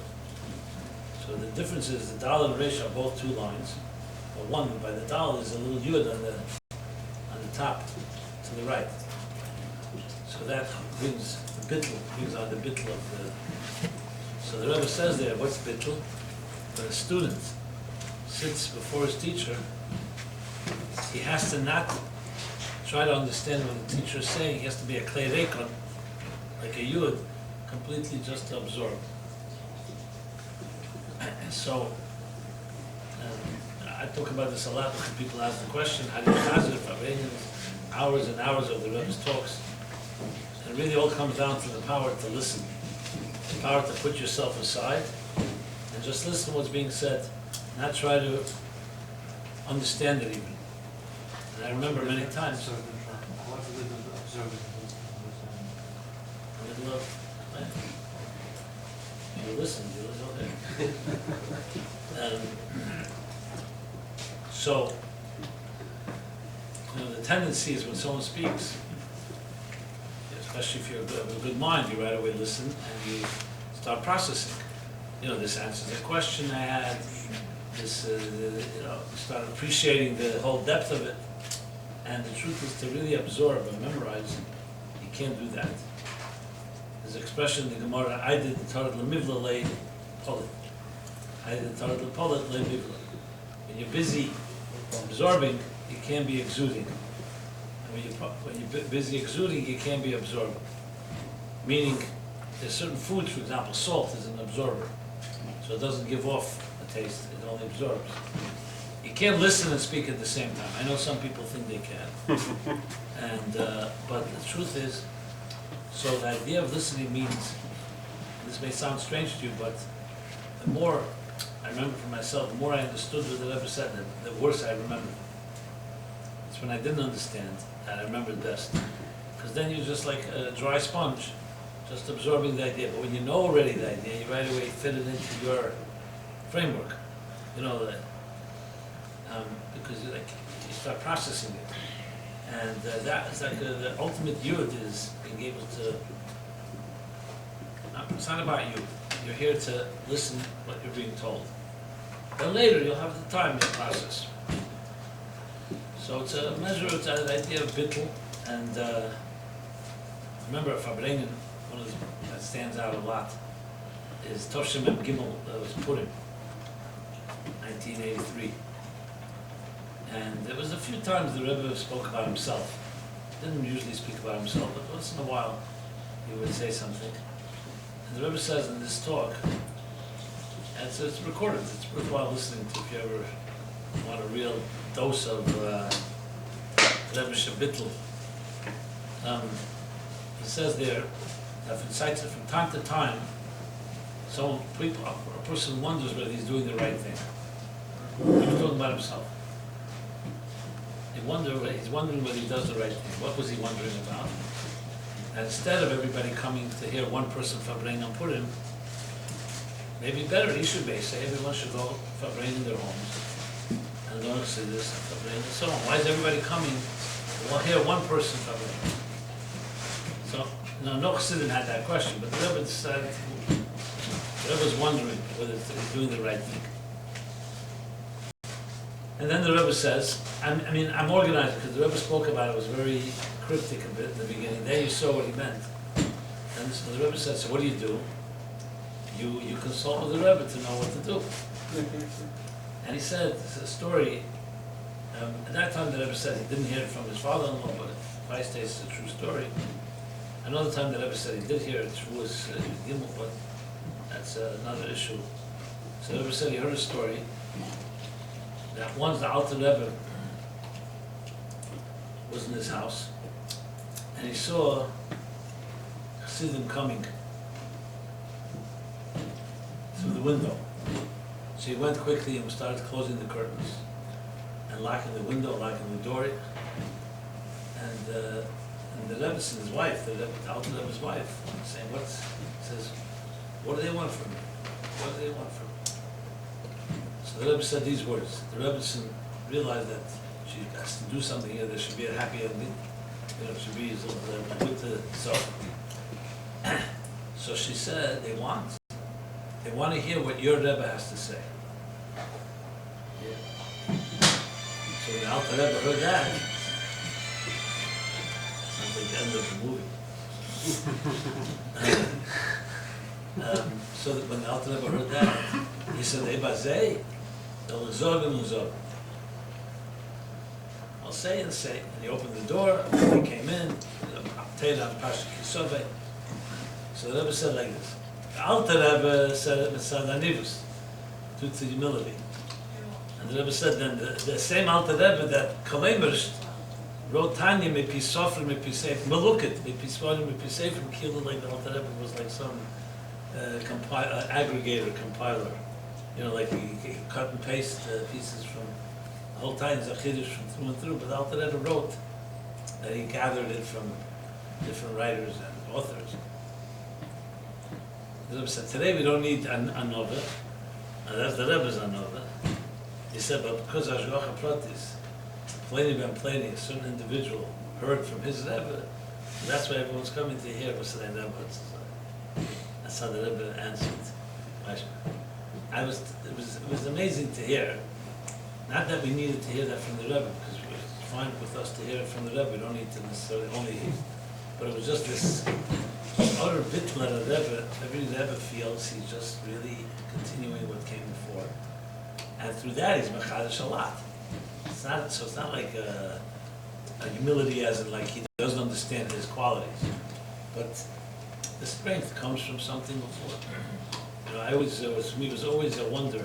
The Rebbe's going to the oil, the amount he went, and every note the Rebbe ever wrote, Askelatzi, everyone ends with Askelatzi. It's to the point where you take it for granted, because it's like so many times.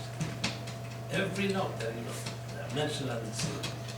So what, the Rebbe did not have the ability to give a bracha?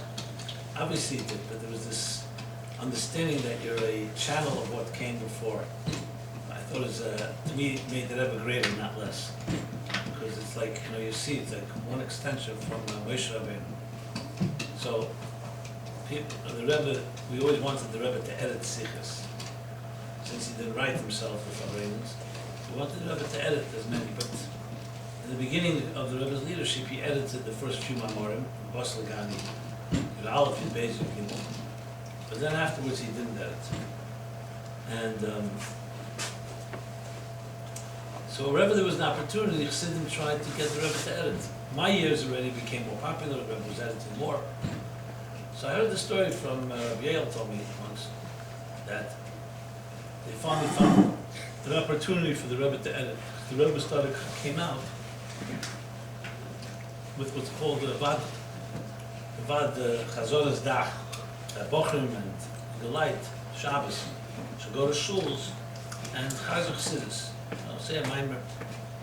So every Shabbos, that's what Bochrim did. So they came up with an idea, tzach. Since they need to have something that they're going to say, so they asked the Rebbe that they'll send into the Rebbe what he spoke about last year. Let's say on this Pasha, B'Shalach. The Rebbe will edit it, so the Bachar will have a kuntas to work with. They would chazer in the shul. So the Rebbe responded, what do you mean? You have in every Pasha. In Torah, you have a kuntas Torah. You have every parsha Likut Torah and Likut Torah, so why would you need new things? So they mistakenly wrote the wrong thing.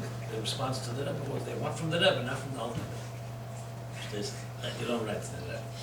So the Rebbe wrote back, Mi Yidme, Mi Yish, how could you even compare anyone to Rabbeinu HaGadol, the Alter Rebbe? Anyway, so they felt they messed up because that way they didn't get what they wanted. But then, I don't know who it was, maybe Rebbe Dovidask, I'm not sure. They wrote back to the Rebbe at some point. A little while later, someone came up with a great idea. Of course we'll take Teirei Elokut Teirei, but we want the Rebbe's explanations in Teirei Elokut Teirei. And then the Rebbe started. So the Rebbe wasn't playing games.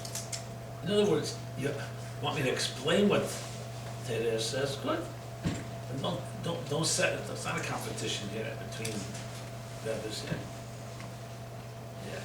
So I say it because I think today, especially after Gimel Tammuz, we can't always get a direct answer as in asking the Rebbe personally. I mean, you can't get answers.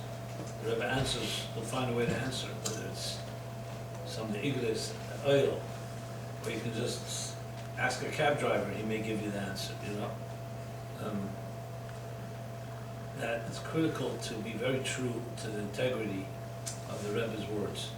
When you see people have controversy, what the Rebbe meant, what did he say, you always have to ground what did the Rebbe actually say, and what is someone's interpretation of what he said. I find that that's the best way to resolve many of our so-called disagreements. We're entitled to have disagreements, not a problem. You can learn the Gemara 2 ways and have different ways of explaining it.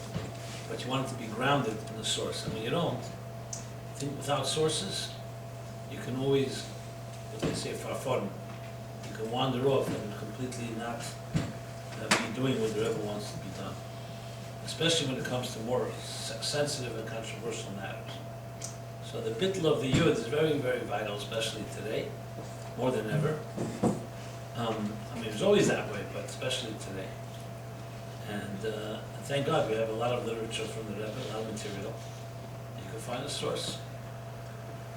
I remember once at Farbrengen, the Rebbe was yelling because we had forgotten to write on the pasuk Bereshis bara Elokim es Shema V'Sa'aretz. The source is Bereshis Aleph Aleph. Genesis 1:1. Now everybody knows. That's the only source everybody knows by heart. But for whatever reason, it fell out from the Sikha. And the Rebbe was upset, literally upset. He said, if I guess that the Bereshis pronounced Bereshis Aleph Aleph is Bereshis bara Elokim es Shema V'Sa'aretz. The importance that things should be grounded. So the first thing you see when you look at the Sikha, what's the first thing you see? Even if you don't learn hundreds of footnotes, everything has to have a source. And then the Rebbe will say Yesh Leimer, that a Chefshet will interpret. The Rebbe has to say, maybe you can interpret because it's critical to know what it says, what it doesn't say. The Rebbe once said, I don't know if you heard this ever. The Rebbe said, those that will make Teresh B'Ksav, those that make Teresh B'Alpeh, Teresh B'Ksav, will ultimately make from Teresh B'Ksav, Teresh B'Alpeh. Most of them. That's a strong one. In other words, you have to have everything grounded. And as someone that worked in this, I know how important it was. And I know today, because the more you explain it to outside people, so to speak, the more grounded it has to be. Because it's very easy to wander off, with all good intentions. L'chaim, l'chaim, l'chaim.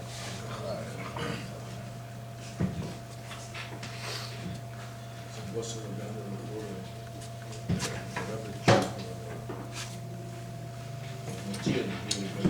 See about that? Maybe.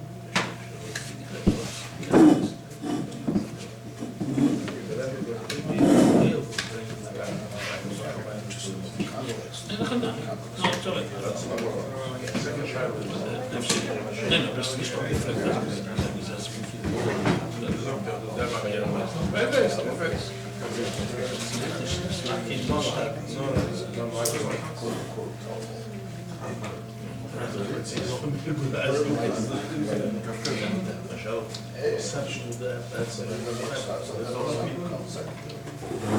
Why is it we're still managed, but wasn't damaged? That's it. Question. That's what he was saying, they give it. How is that? That's what I'm going to say. Schön, aber das stimmt. Who did that? En Yeshevas begaan met dezelfde schaf. De tweede mei met een pik gegaan. Niet bij het weer, het van de tweede mei met een pik gegaan. Niet de Yeshevas, I don't think it's a Yeshevas begaan. I think it's the soft, the fifth page. It actually is a very similar. So Hashem, it's like it covers it, it just doesn't begin. Who knows? We have these without they don't, I don't think they have us. I don't think they have us in the guy. Good. You can see that they may have written. Maybe more than 50 lines. I don't know.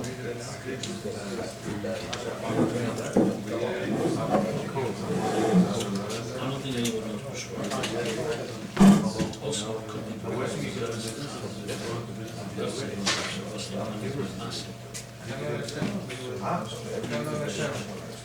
because that was not the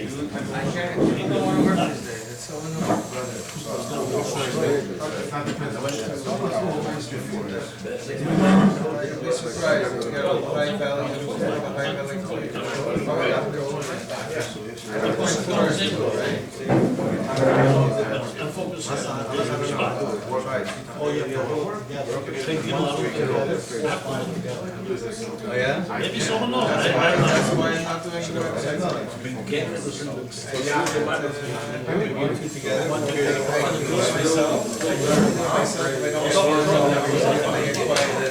I don't have quiet, so I have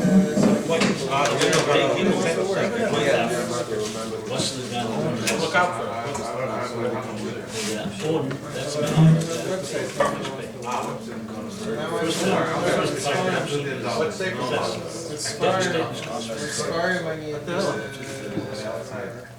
from here?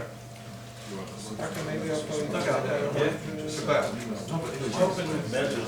Strong from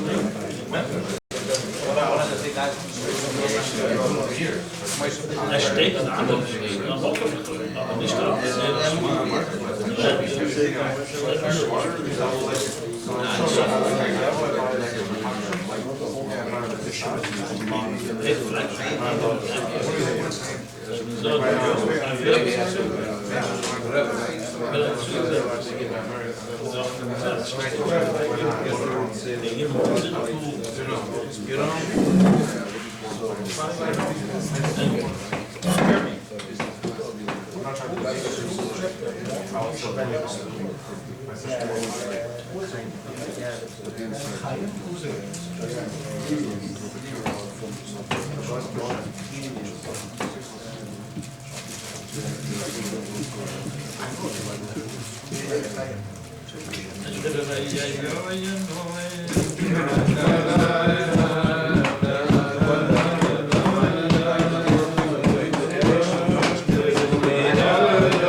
So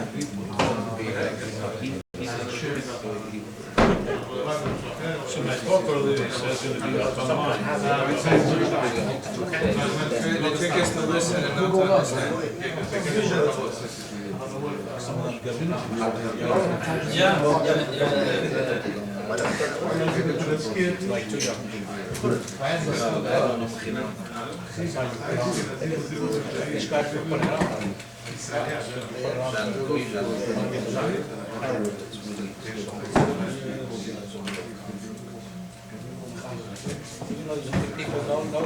So just to tell them I said that David, like,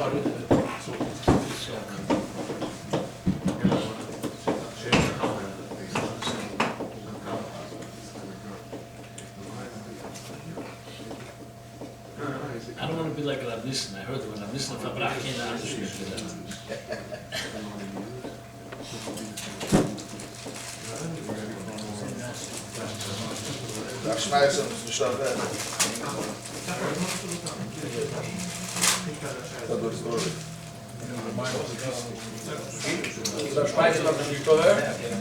What's that story? What kind of book is that?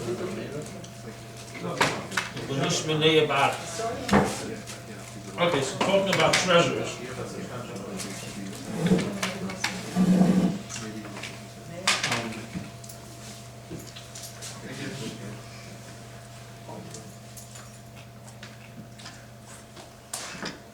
In the Tafshin Mem, it was when I started working in Sichas.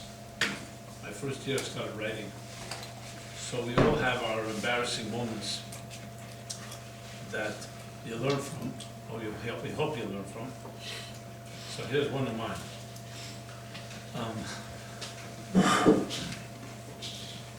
So it was a Sikha the Rebbe spoke about for children. And I had a feeling the Rebbe would want to edit it. You know, we didn't always know when we prepared a Sikha. Sometimes the Rebbe edited it, sometimes he didn't. So I prepared it. I worked pretty hard. You know, like I was up a few nights. I was exhausted. Tuesday night, I finished. And finally I went home for the first time in like 3 days. So I said to the guy in my office, I said, listen, it's finished. It's going to print out soon. And just proofread it, you know, make sure for typos, make sure there's no typing mistakes. And then take it downstairs. And we used to put it in a green box in the Rebbe's secretary office. And then the secretary would take it in, whatever was in the box. Fine, and I went home, and I thought I'd go to sleep for a few hours and see what happened, but I really couldn't sleep. And I decided to call the office, and I called him, I said, so what happened? He says, yeah, we took it down. I said, did you proofread it?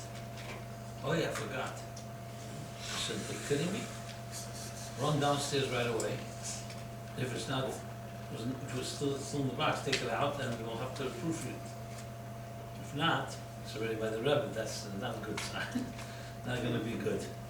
That means a document, nobody ever, you know, had typing mistakes. I was extremely, I couldn't sleep after that, trust me. And it was too late, it was already by the Rebbe. So I had another sleepless night. And I knew tomorrow was not going to be a pleasant day. I woke up, I remember I did sleep a little, maybe I came in the morning. The Rebbe came down, I think it was 12 o'clock maybe, because it was Wednesday maybe. Yeah. Rebbe then those days would come 12 o'clock, right, noon time.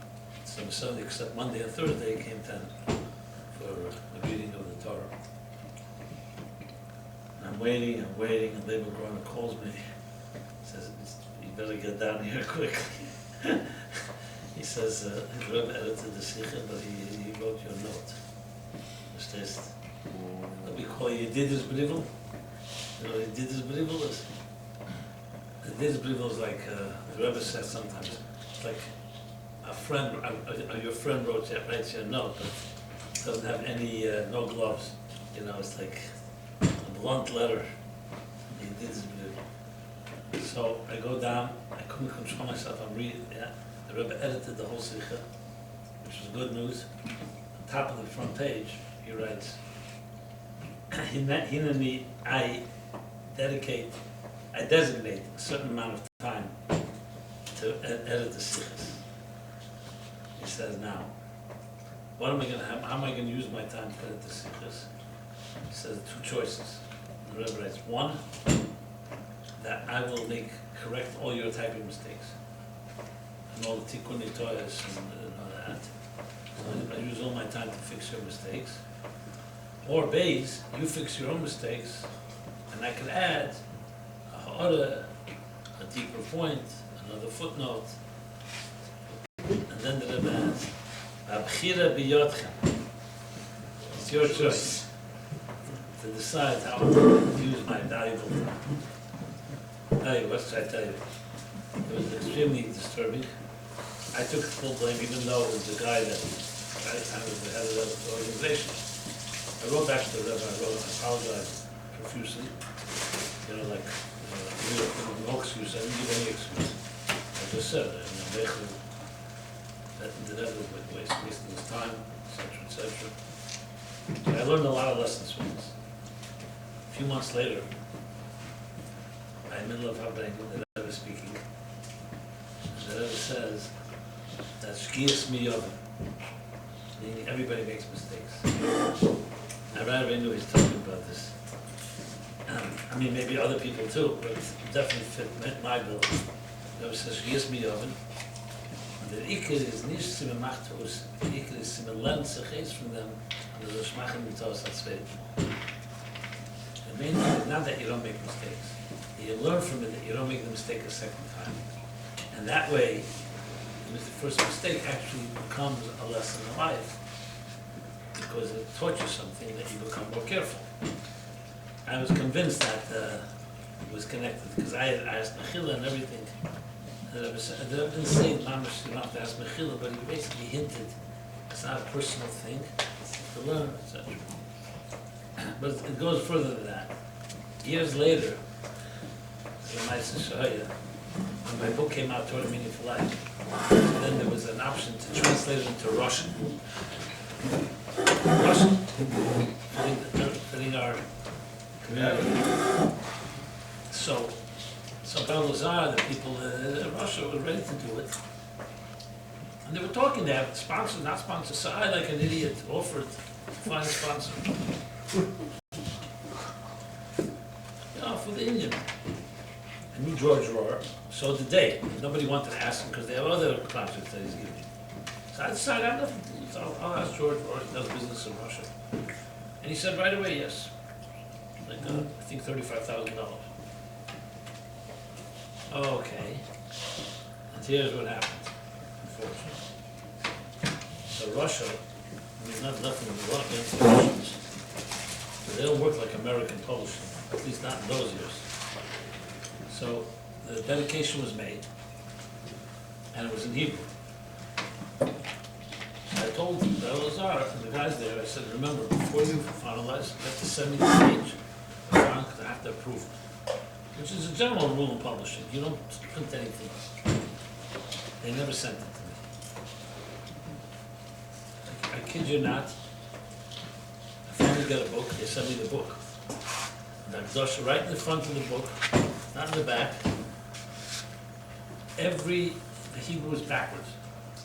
So Rohr is not so bad, but George, everything is spelled backwards. It was like Lamed, Aleph, yeah, exactly. Lamed backwards. So it wasn't like one typo. The whole thing was like backwards. Because when they typed it, when you type Hebrew, it goes the other direction. If you don't know what you're doing, the whole thing turned upside down. When Finster, I couldn't believe it. Printed book. I remember, I think about what do I do now? So I called Rabbi Yosef fast. I said, did you see that Dasha? Why don't you send it to me for approval? Oh, the guy was supposed to send it, I forgot the mices. So I said, you can't use this. To reprint the whole thing, throw it all out. And reprint the whole thing. It's like printing the book backwards. So, can't do that, this is Russia, blah, blah, blah. So I said, look, I'm giving him back the money. There's no way I'm taking the money for it. So you're not getting any money for this. It's not my money, it's his money. I'm not taking anything for myself, I'm giving it back to him. You can't do that, I'll talk to him. I said, what are you gonna tell him exactly? That you're at fault? You're gonna blame me probably. And, so whatever. So it was one of the hardest things. I called up George on the phone. I didn't wait for him to see it.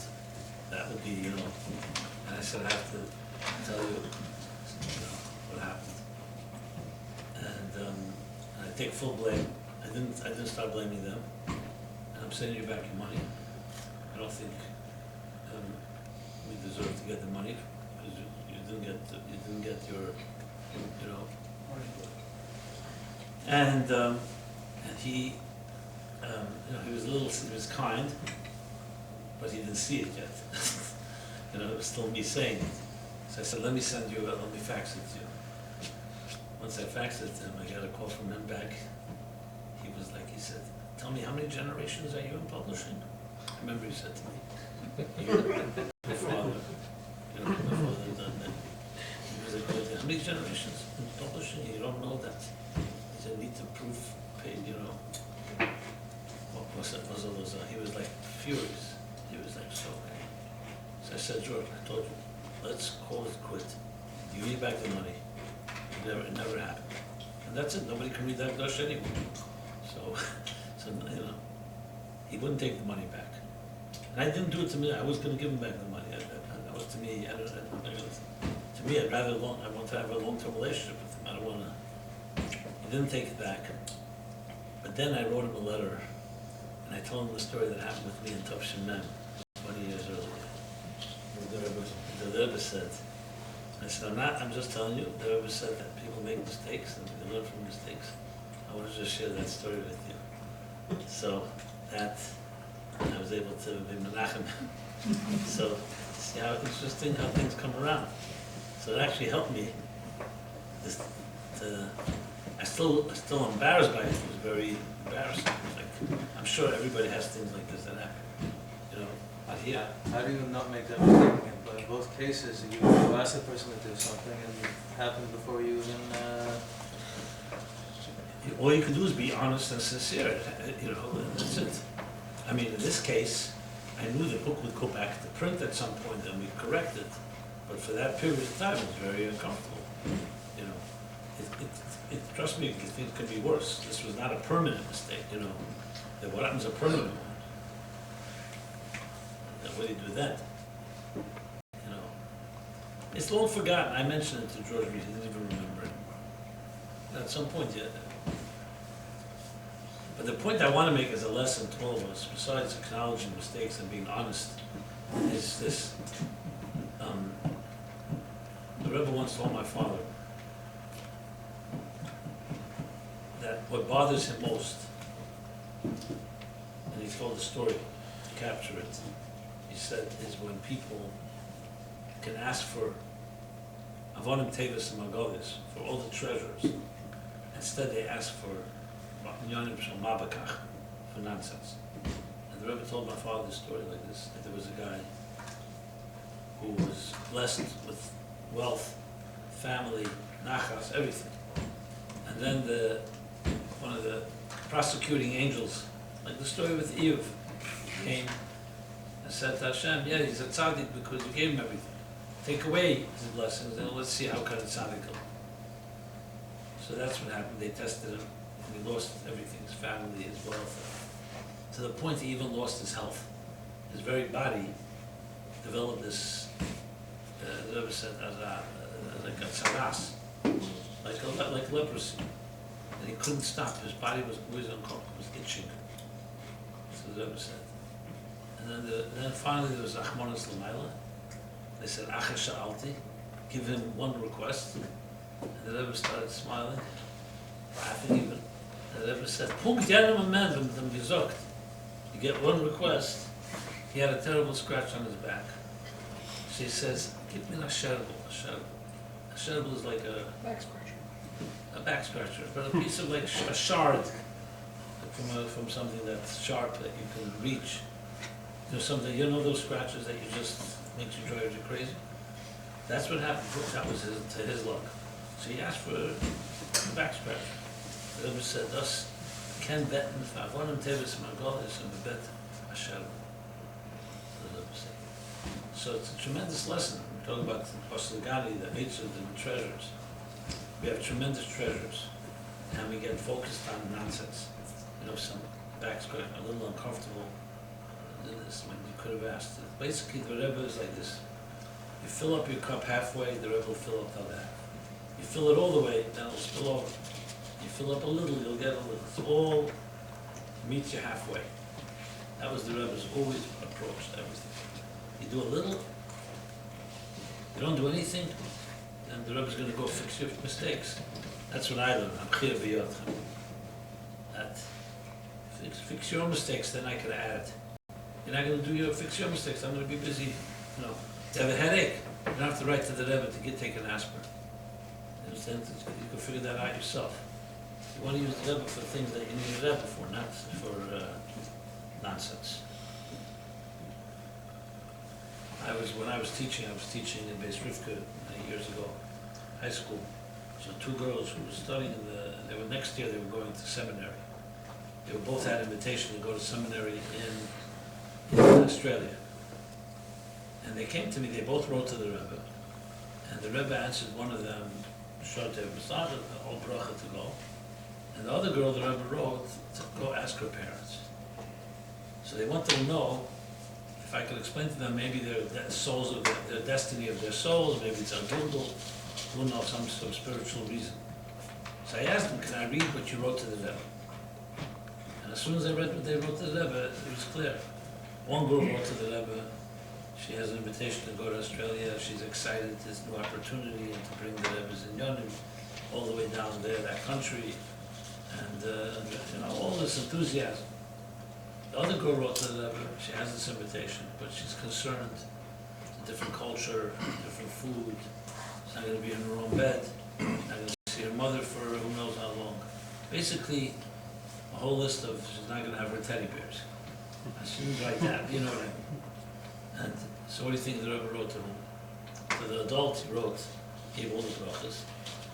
The child that wrote to him, the child, you go to your parents if you're afraid of, you're not going to have your pillow or your toys. So he told her to go to her parents. So it wasn't so mystical. It all depends what you bring to the table. I find that to be very, it's a real lesson in life. So, think big and ask for big things.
Gine de gerecht tiefer wie Wörter.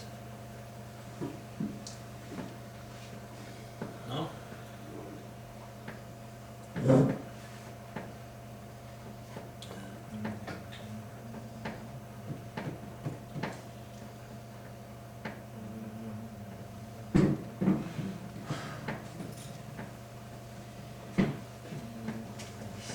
I remember once by Farbrengen, the Rebbe said, he spoke of the whole thing, it was very inspiring, and then he suddenly stopped and said, Tam l'chochem yechte mei.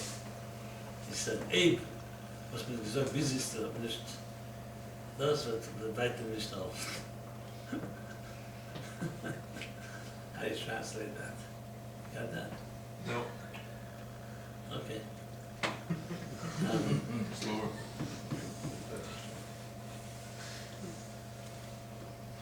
If what I've said till now didn't inspire you, I don't know what else I can say. I'd be quite like that. Yeah.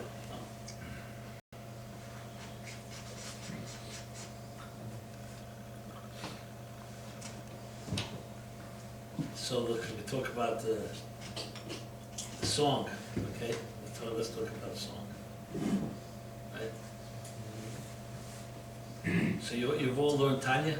Everybody here? Yeah? You know what Tanya is? I know of Tanya, I know what Tanya is. Okay. So there's a Sikha Pesach, second day of Pesach, Tavshin Dalet, from the Frierdiker Rebbe, 1944. And he says like this, that when the Chassidim were learning Tanya, first time, when the manuscripts were going around, Tovkuf Nun, would have been Zion, approximately.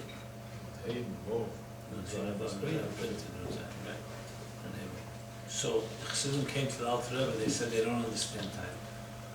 So the Alter Rebbe said, "Ala halbe Zach net me nicht." You can't get it, only have the story.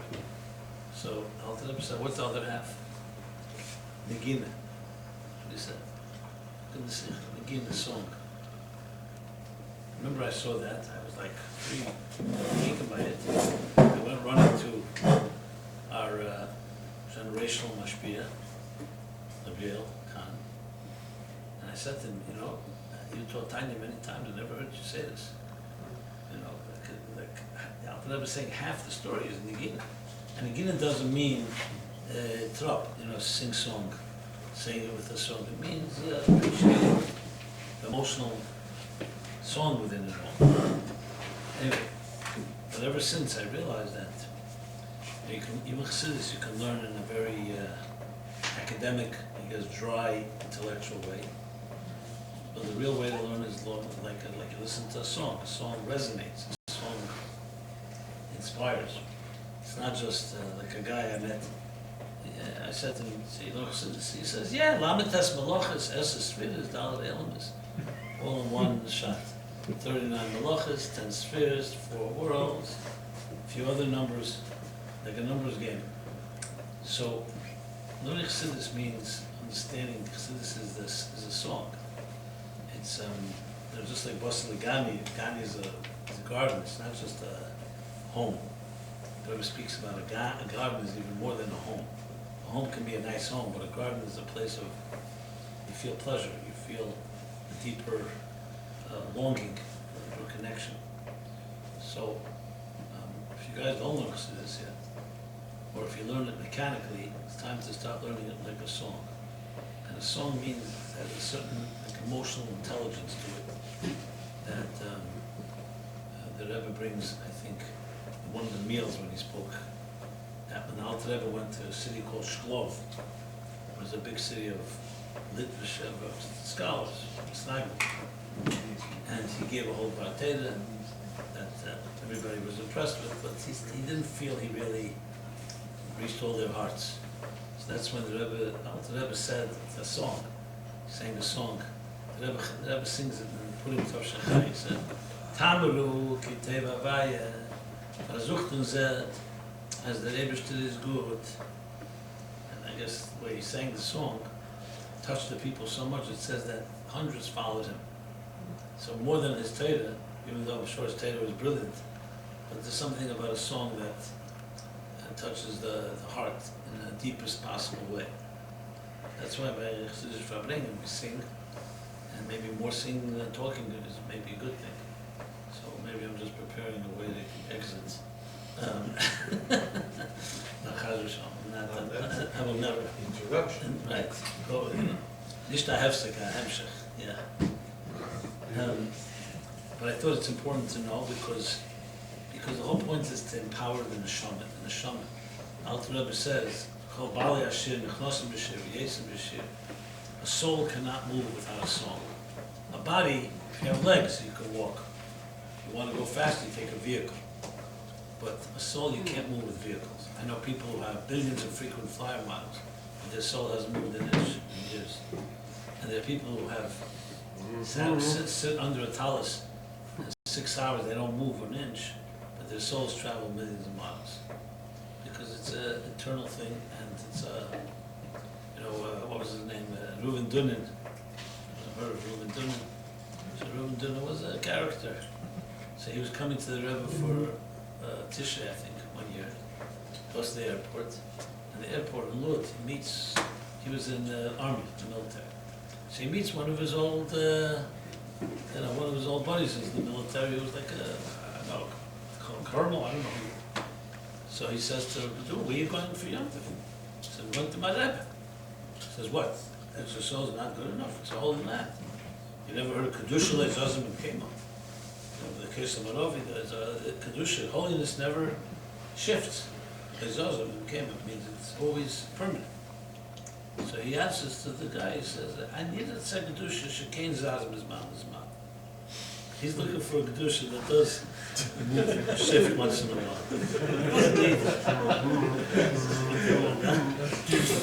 Yeah. In other words, there's certain things the Kaisel Maravi does, the Kedusha is there permanently. But then you want to have sometimes a thing that, Azoza, you don't want it to be frozen. You want it to move. So that's what the Nigan does. It moves. Azoza. They gesagt, Azoza. They poga v'lei naga. So that's the goal of this whole Farbrengen, to shake something up inside all of us. A little shake-up. Shake-ups create change. Everything is just comfortable. Right?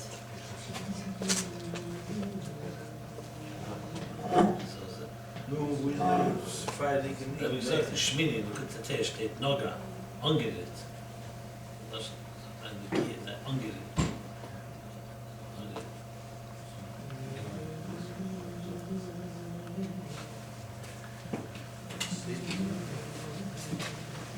Remember the story that was said Chafetz Chaim. Emma said, "Gechalisht."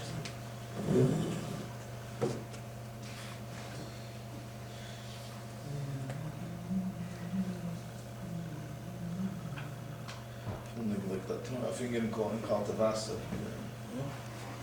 It's not the bother that I was so much. Feeling like I think in kalte Wasser. Maybe similar expressions. Yeah, and by Dallas sometimes he says, "What's cooked stuff?" What was that? That one was one. After couple of listen. When we went down, said to Gorari, Yeah. fire, as it was coming down. No, but what did the Rebbe say about that stuff? Oh, that was the one you mentioned before. The guy said, Smarts in the head. yeah. The Rebbe said one of the Pele Shell? No. Smart in the head. That was asking him to look upside in, and he's like, "Yep, chef, I'll call it." That's what with that.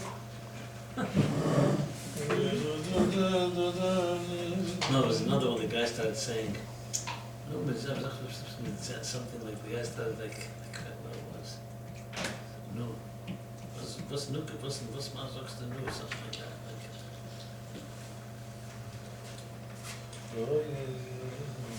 Halavai, he's telling me that I was talking about Mashiach. Halavai. Yeah, Halavai, that's right. Halavai.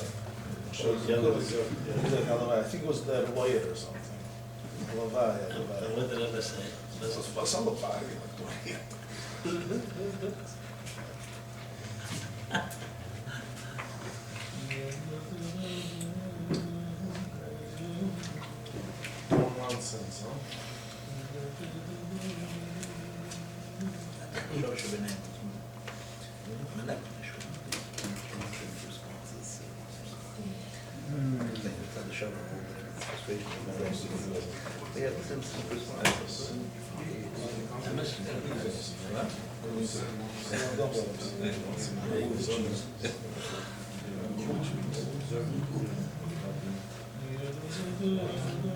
First day,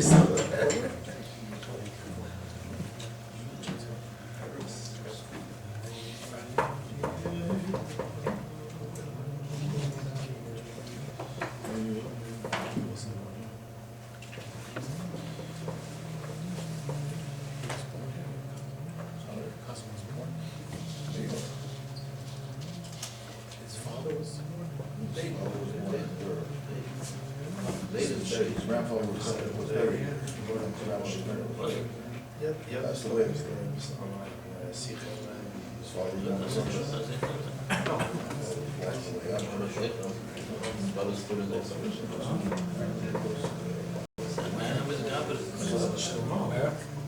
they're buried.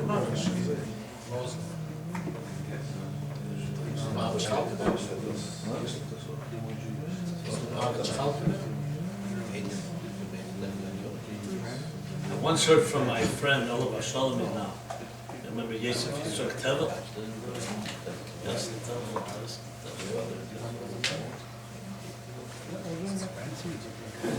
I had the story many times. Maybe if nobody heard it, it's a good story. So he was from the few families that the one that never went away summer. The devils, the Charatonovs, and the Reitzers. Yeah, it's only one little college. Because they couldn't afford it. They were fits, right? The three Reitzers and and maybe also units. Anyway, so he was standing in front of 770. It was around 1965, and the Rebbetzin pulls up, the Rebbe's wife, and she comes out of the car. The Rebbetzin coming out of the car with shopping bags. She went shopping for her mother. So the Rebbetzin Chamedina was on the second floor, and she comes out. You know, all the Bachman run over and Alazai. He wasn't. He was like a spendik, a little. What he must have been at the time, 8 years old. She went over to the Rebbetzin and said, "Let me help." So she gave him 2 bags, and they walked up the steps to the elevator to go. The Rebbetzin, they're walking to the elevator. She sees he has a cast. You know, he broke his arm, so he had a cast. So the Rebbetzin says, "Okay, that's not the outside." So Alain get it's a problem. But he insisted, so he went up with her in the elevator, and they came to the door upstairs, and she told him to wait out here for a minute. She went in with all the bags. She comes back a minute later with a bar of chocolate coins, like those coins. So it's like a cylinder of chocolate coins. You know, Shalach Mon is one of those things. And she gives it to him, like a gift. Yosel tell. So he says to her, Rebbetzin, weißt du nicht, aber ich komme von einer chassidischen Mischproche. Und nun sind wir nur gehört, dass Bescheid mit Tuta Teve verrieden, dann habe ich nicht gehabt so. Und befragt von Rebbetzin. He said to Rebbetzin, you probably don't know that I come from a Hasidic home. And they taught us that when you do a favor for a Jew, you don't take payment. Especially for the Rebbetzin. So she says to him, he was a mechutzev, you know. You know what she answers? He says she gave him a broad smile from ear to ear. And she says, dacht ich mir, dass ich komme von einer chassidischen Mischproche. I think I also come from a chassid. She's only the wife of a Rebbe, the daughter of a Rebbe, the granddaughter of a Rebbe, the great, I mean, it goes back, she's like, you know, total royalty here. Sie dachte sich, ich komme von einer chassidischen Mischproche. Und uns hat man nur gehalten, aber Schass mit Gitt nennt man, aber befragt er guten Schottot. That's what she has. Yeah. I also come, I presume I also come from a Hasidic family, and they taught us that when you're given something, you take it, especially if it's a good chocolate. So he took it and went downstairs with his friends told me the story. I heard the story straight from him. Shaita, you heard it from him? No, not Chofei. No, years later. Many years later. I actually met him. You were friends with him? Yeah, you know, he was a roly-poly guy. I remember. Yeah, I heard the story. I heard this. I heard the story. Anyway, I told the story many, many times. But no, so Sounds like I actually met him a few days before he passed away. You know where I met him? In Wormelstein's. And he says to me, and he's buying like all the crap there, the Wormelstein's food. And he says to me, I said, he was already quite huge, as it was. It was like not healthy. So I said, what's Esther does? He said, don't worry. The Abishter takes only the best. 2 days later, he was taken. Wow.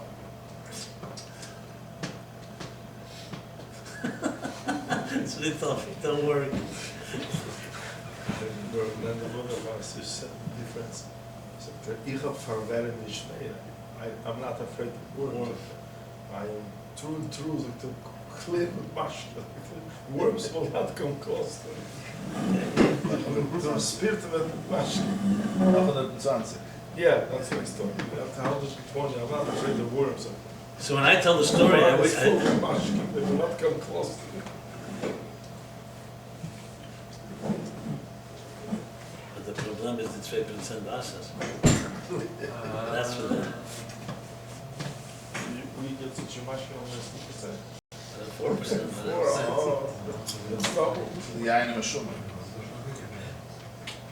So when I tell the story with the Rebbe's, I always say, maybe it's connected, with Tzemach Tzedek. The Alter Rebbe once wanted to give him a gift, a matan of a certain amount of Torah, Yediyah said Torah. And he rejected it, because he said, Dav Zayin, you guide the mitzvahs. You won't get Torah as a gift. And then later, he regretted it, because Torah, Ruchem Eretz Midah, V'Rechav Min Yam. Torah is Ein Sof. As whatever he would have given, he could always use. So I said that maybe the Rebbetzin, the granddaughter of Tzemach Tzedek, she's saying, "That's me git up in them." That's the git up in them. So the git keches, they give it eitzes and keches. Don't become too humble. Say, "No, I don't want it. I don't need it." No, take what you give and use it well. You want to work hard, so then there's always more. That was the Rebbe's approach, but he spoke about encyclopedias and mafteches. He said, "L'chei takes away from the Yigiyah that once." He said, "No, now this is you don't need the Yigiyah, so the Yigiyah can be learning deeper." Yeah, That's the union of Nagina. going deeper. No? Yeah, that's just a part of it. Yes. You see what the Rebbe is speaking from records. The Rebbe gave a lot of emphasis on Klola Elimut. Like, a lot. Whatever, whatever, the Rebbe spoke of rules, not just what the Rebbe says. Methodology. Methodology. The Rebbe put a lot of, when you look at the sickness, you go back, when you read first Farbrengen, Shabbos, and whatever, how you have to think, how you have to, what is the right, a lot emphasis on it.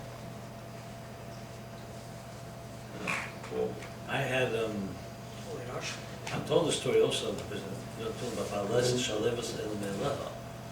So the last Baalez Nunalef, you know the story, right? The Rebbe wrote to me about. So Baalez Nunalef was the last time Leisat did a Shalevas. Spoke about Shalevas El Melecha. But the Rebbe went back and forth. It was a very complicated sikha about Bechira. Because on one hand, Taka Shalevas El Melecha, but who liked the Shalevas? The Kohen. So the Kohen's Koyach that gives it. So is it the Koyach, is it the Eleha? Never went back and forth. Same thing Bechira. Abishter gives you Bechira, do you really have Bechira? Abishter's giving you the Bechira. It was very, as a Dakas Dika and Yonim. So I wrote to the Rebbe a bunch of questions. I remember, like I think 2.5 pages of questions. And the Rebbe wrote on the side of the page, he read the whole Neisei Svados. Is and you're asking me to answer your questions. Figure out yourself. So the Rebbe wrote. I remember I said, one second, I don't want my answer, I want the Rebbe's answer. And That's what the only time that Rebbe ever answered like that. So I always thought that maybe it was like, before, because I know that maybe it was a hint of what's coming. That you have to now use, I already gave you everything you need, you can figure it out. And not that I was saying you can figure it out better than I give you an answer, I gave you the keches. Like the Rebbe wrote to Zalman Gerari, he once asked the Rebbe for advice, and the Rebbe said, Adas, Katsasi did in the So he wrote the Rebbe, he doesn't want you did in the video, right to the Rebbe's answer. The Rebbe said, was ardir as ich will entferen durch he did in the video. Unbelievable. Why do you mind if I'll answer you through, through friends and experts? It's not, in other words, it says, nit in the shus l'ref l'rapis, doesn't mean the doctor is only the power to heal. God wants to heal through him. That's his way. He wants it to be that way. Not that he's replacing him.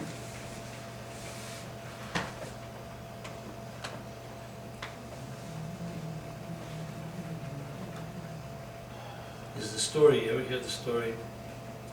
Oh, I think you asked me about it, right? The early years that ever... Huh?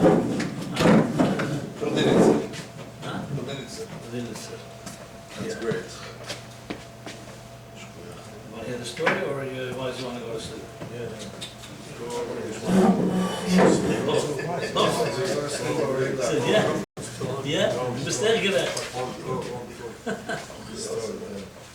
In the first years, we're talking about Yud Shvat. So many people would ask the Rebbe advice. So the Rebbe said that now's the time to figure it out based on what the Rebbe said. And he said, like the famous story of Aaron Belitzer. It's a great story. Chosed from Tzemach Tzedek. So Tzemach Tzedek would go to Petersburg for a government business, to make life for Jews a little easier. So he would go to Petersburg from time to time. Once he couldn't go, so he called him Aaron Belitzer, who was a very distinguished chassid.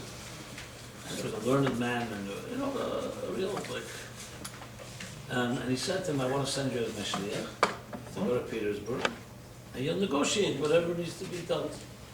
So Aaron Belitzer asked the Tzemach Tzedek, what happens if I have a doubt what to do? Remember, there was no faxes and emails then. So the Tzemach Tzedek said, "Boy, no das atzma. You'll figure it out on your own. You build it on your own discretion, so to speak." Okay.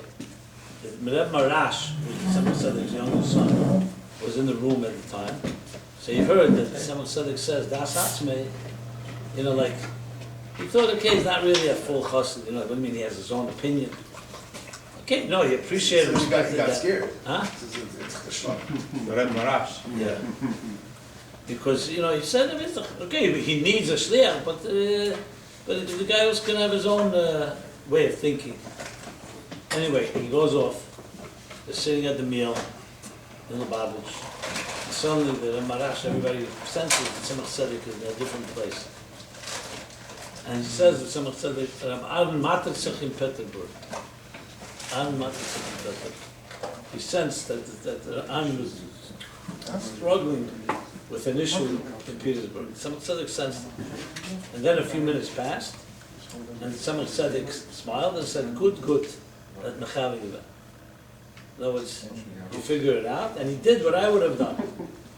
So Reb Marash understood that, contrary, that the real chassid is not someone who's an idiot, like a puppet or a robot.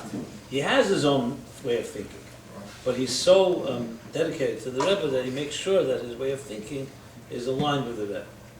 That's a lot deeper. If you take, for example, an idiot and just say be a parrot, that's a tape recorder. It's not there's no accomplishment. They should have das atzmei. The Rebbe always said what shluchim is that. A shliach has to be a bar das b'fnei atzmei, be independent entity, but he chooses to fulfill, to have the bittul, to the mishalech, to the message, to the.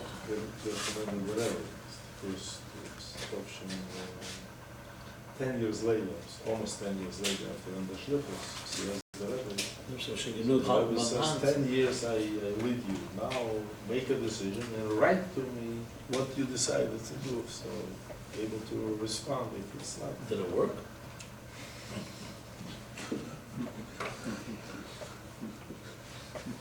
Well, let's call it Yashamanda. No, now I'm sure he's in the right place. Hmm? Yes, yes, this.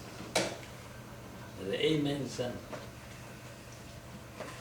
So we're 270 this year. The amen son.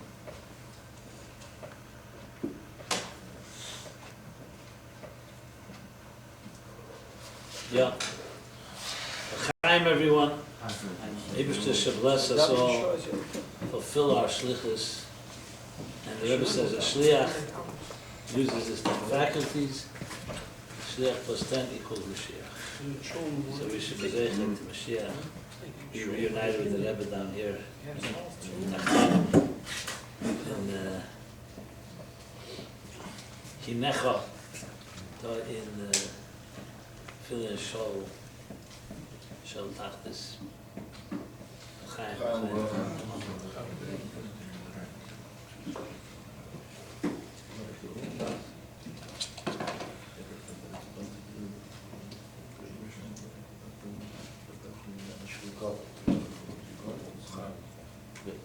That they want everything over the encourages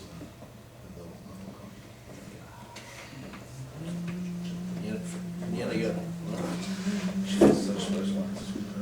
Yeah. She has very special ones. That was also very special ones.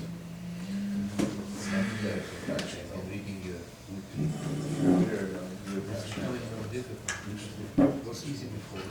It was already not that.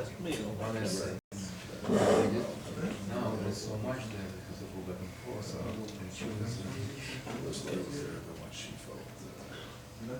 But still one essay, but there's other. I understand.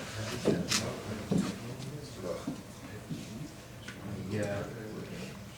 I like it when you have a choice. You have it or you don't have it. I understand. Yeah.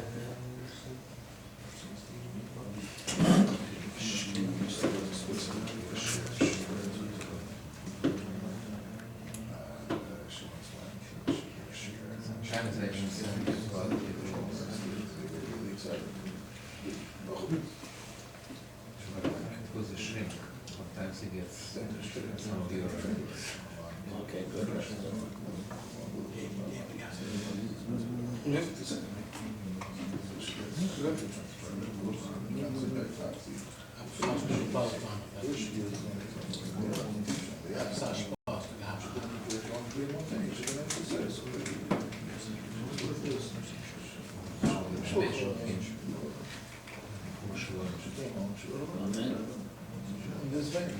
Amen. Amen.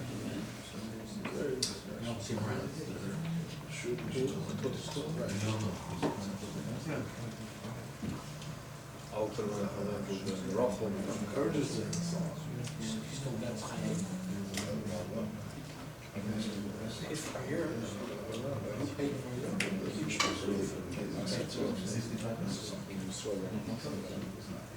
Oh, yeah, yeah. Yeah, that is well. Appreciation. Oh, yeah, the Machlam. Nice, fantastic.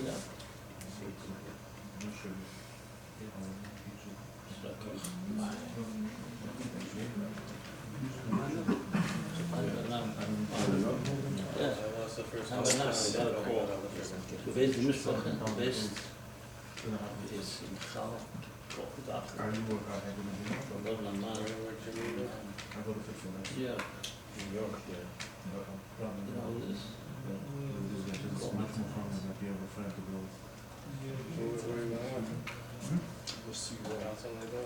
Well, not Maan.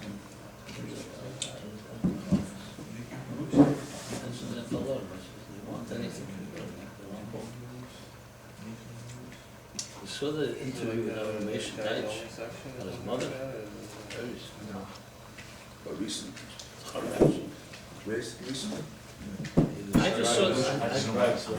He lost his mother. Yeah, but he lost his sister. The mother was the Deitch.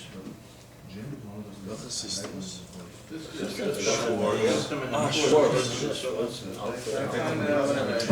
Alta, what was it? Alta Schwartz. And then and then the brother. Yeah, but that was later. Yeah, but so So she the wrote answer it. She to wrote that- it. To the Rebbe. That's Very, very well. The The answer, very well. Rebbe, the answer. So if a Meshach said in the video what she wrote, we can Mama is not. To make the man only do. Same with the right Safir, Raha, Menachem sein, the Alman, and the same. That should be a job. Right? All focus has to be now. Huh? Yeah, all focus has to be now to breathe. So Menachem sein, the Alman, The twee items with the same. and the Rebbe anticipated already, I lost at some because it point. didn't work out exactly like that. Before the answer. No, even after. Again, She was always angry at both of them. I know that she was angry, but I was told from the shpachas that after she got the answer, she switched. That's the way it should be. Well, I don't know if it switched, it was an improvement. Okay. She definitely made it her point. Up until then, there was no communication. She was very She's not upset. standing, so I can't tell her, but I could see it. And after that, she was making an effort. Could be. Okay, that's nice. You know what's funny? I made a movie. I made a movie. There's usually about 1 or 2 pounds difference before I even go to the That's bathroom. because it happened or after.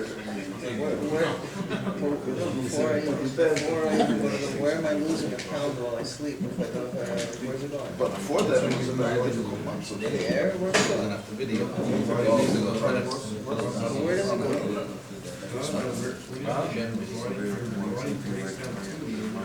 I know, and what is it? Do I sweat it out? Do I breathe it out? What's me that done? Does it come out as gas? Where does it go?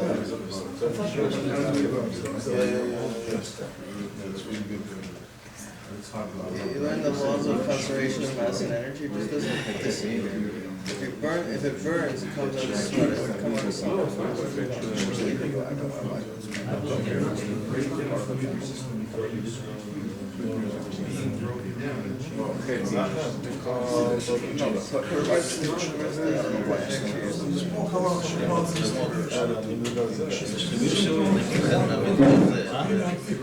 Sorry? Jewish people is 20% Jewish people.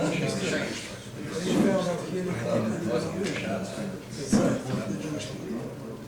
what about the destruction? How to distribute that? Because they're ignorant. Well, if the message is packaged right, you can distribute it to everybody.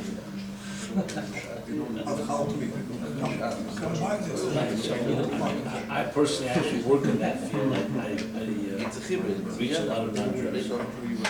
It's a matter of language. It's all language.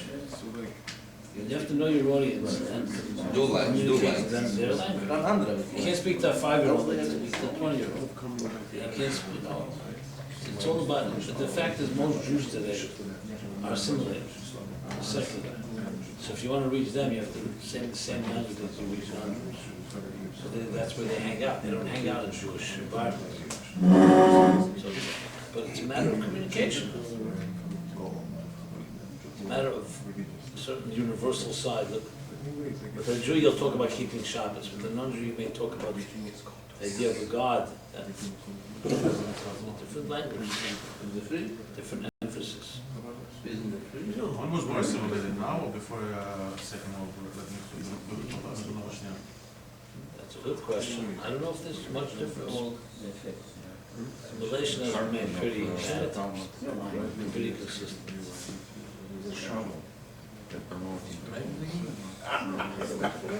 I think it's now probably more, but it's all exponential as well, you know. People as Jews, as more Jews. I mean, it's a handful that are so-called brought back. Once a person reaches a certain stage of generation where Jewish identity is almost gone, it's inevitable. It's almost impossible to. But there's still the people we reach. There's some people we are able to capture their imagination, but it's not big numbers. Coming from where we're coming from, I think the cutoff point is about third generation. Once you get to the third generation and you didn't reconnect, practically no chance of going back. Naturally. They reveal, fourth generation will come back. Fourth generation is you have to have some external force pushing you maybe, but not third gen. If you still heard something from your grandparents, even if they were a child, you have something. It's true. If you never heard anything from anybody, because your parents were already assimilated, that's it. So aside from the miracle stories that we hear. Miracles, yeah. External factor, there's always external factor. Well, we always saw that this generation last. It's a matter of like, once certain, we're talking naturally, once certain people, there's no way back. They're just so lost, it means nothing to them. So like anybody you save now, Completely foreign. it's like you're saving them before the ship goes down. You're saving people, literally. Sure.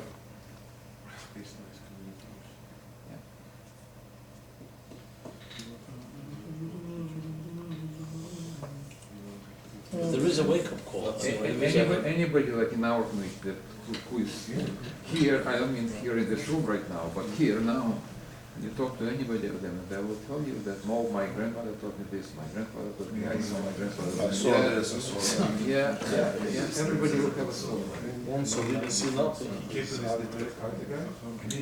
That's the reason why we can't push it off as the market. You have to catch up with if you do it today, because tomorrow is too late. I also heard from quite a few shluchim that intermarried couples are having a lot of pressure now.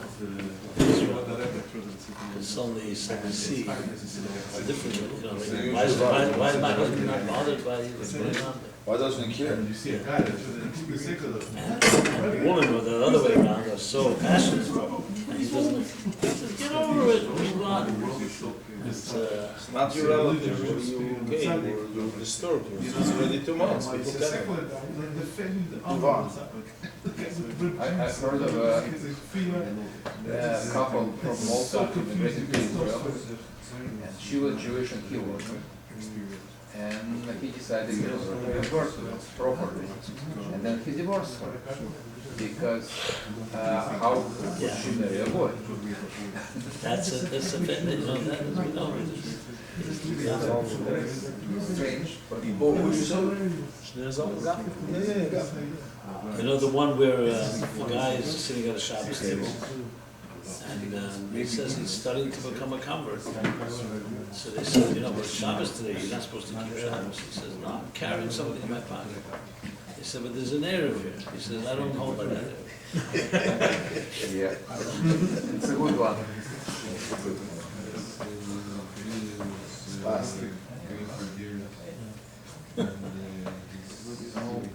Aryeh Gottfried told me once a story that there was a guy here in Toronto who was going through conversion, and he knew him, and he hadn't seen him in a long time. And then he's walking on the street, and the guy is driving into the car, and he calls and to give him a ride, so he jumps into his car, and the guy is so happy, he says, it's done, he went to Mikvah today, it's done. And Aryeh says that, I don't understand, why, how did you get it? So the guy says, what do you mean you don't understand? What can be better than this?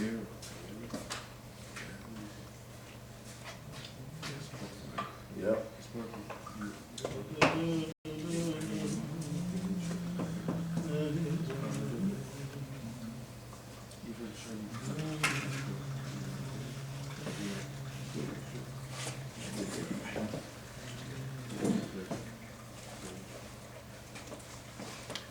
I'm not getting up to make a speech. Stay. Okay, time everybody again. Make a little hefsid between one Farbrengen and the next. Right? 10 hefsids. We're talking before 25 years. I thought you said Last I time here. 1998. December, January, 98, 99.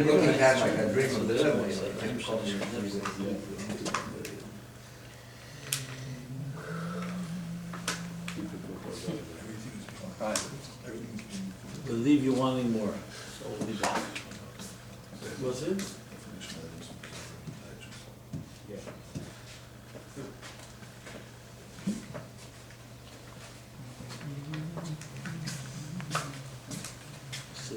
say goodbye, right? That's correct. Well, if Rabbi Jacobs is not coming here, we'll see him in 770, we'll see him on the Kingston, we'll see him on the Eastern Parkway. Now you know. Hopefully you'll be one more. Remember, we were sitting in Toronto together. Our Rabbi Jacobson still has two children. Jacobson sits in the Ehrlich House after the Toski. Not Shakir, I wouldn't say so. So now There's no chance. Was. Ehrlich House on the Sharper Street. Someone has to watch it. Oh, the comments? About the comments? What was the park? Make sure we're one of the 1.8 billion. Absolutely, we could do that Who the house for? with the 1.8 billion. He told us the numbers here, I'm back. halfway. Halfway, all right. In Machshava, all the way. But, in Kechas it fails. I mean, huh? So I'm you not- write- I you can't- write the article about I it? can't talk about it, I can't yet report, because I can stand from the Rebbe and say seriously that. I don't think we're- But The next dream is a bill. 100%. Maybe with the Argentinian president. That's a beautiful. No, I definitely, dreams I have for Go sure. ahead, bring it in. Best to better to dream than not to, right? Even if age by chance possible. I don't think one person could do it himself. It has to be, like, I feel that Rebbe himself didn't do it. So it has to be shlichus, it has to be delegation for sure. Even in the big world, I mean, you think Apple and these big ones, they have immense partner and they breed. That's very impressive. Why should cities be less of a zone than Apple or Google and YouTube? Molo's this, we have the promise of the It's more inside. doesn't say Molo, It's more inside. Spanish Molo is Google. Say Molo's this, Yeah. you have to believe, you have to believe, you have to believe, you have to believe, you have to believe.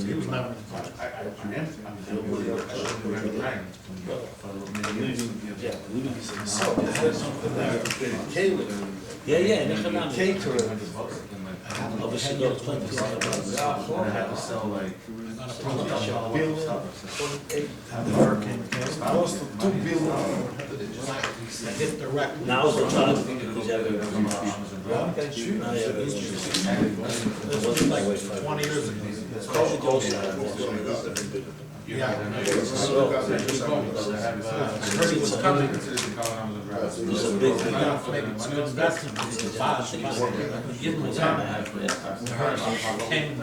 not just me, I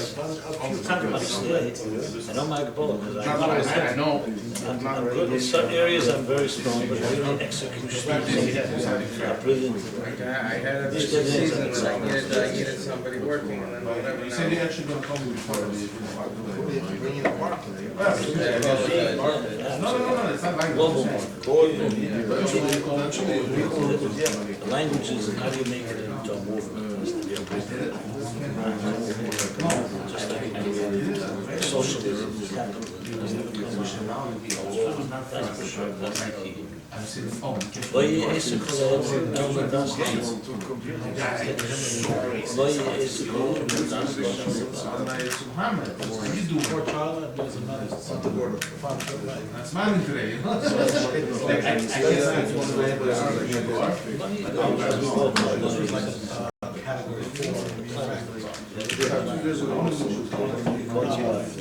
Yeah, not like you're sitting, but you know, I do my time. if you have a solid plan, you should be able to wipe out.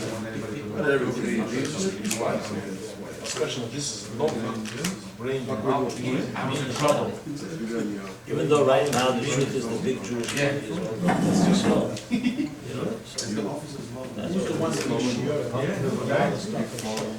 they say, A billion. that's so smart. It's a lot of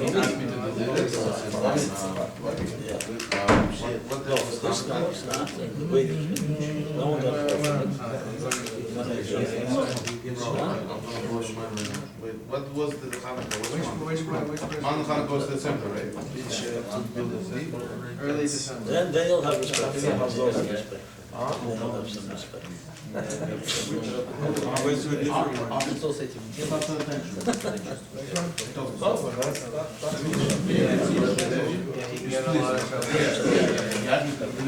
glad that not everybody even gets upset about it. I didn't. Nancy, when I went, President Rabbi Yosef said that was I went one to the one and Give him something. Yeah, there's no competition. It's nicht for something. They have a whole. 2 hour drive. Someone else doesn't matter. I went an hour and a half drive, not Kingston, to Lindsay. There's one guy over there this year. Oh, The guy is like the psychologist of the world, like the guy in prison. He's like, he's stationed in there. Give me his full name. Because he gets to help people. No, His name, his full name is. He is our father.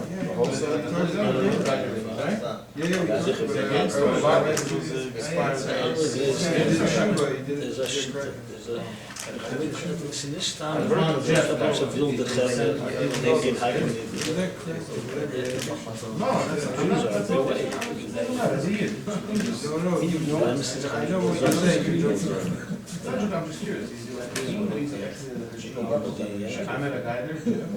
They can respond to that.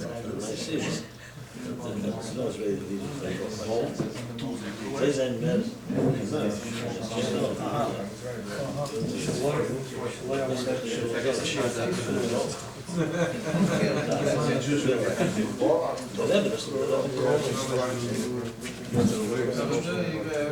Конечно. I went today with the swim. It's a problem. A little bit of the swim. You can push me. Come, I go on Sunday. That could also be part of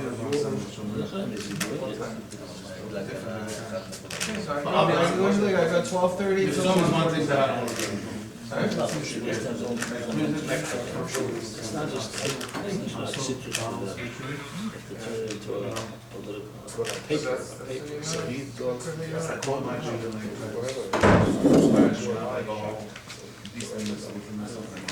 How many people who know is right from now? Who write this? Like how a guy who write the brain trust that no one write for them. This is a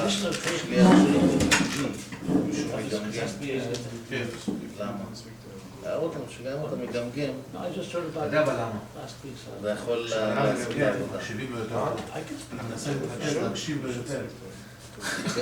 אל תהרוס. Again, this could be also part of These people want extra people.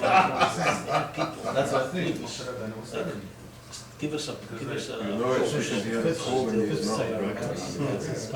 the Rebbe has so much. We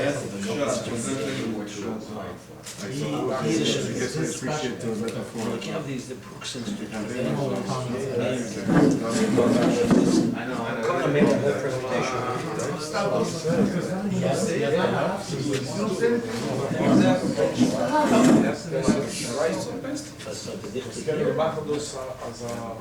Something that's in short with people in the He used to rule before he got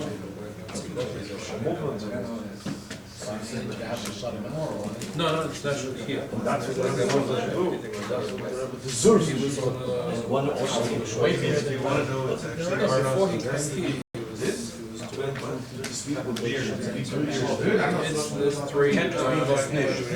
three places that you. I remember that was being Well,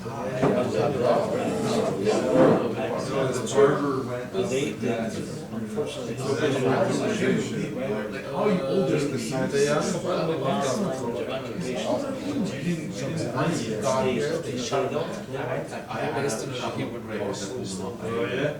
Just baby. How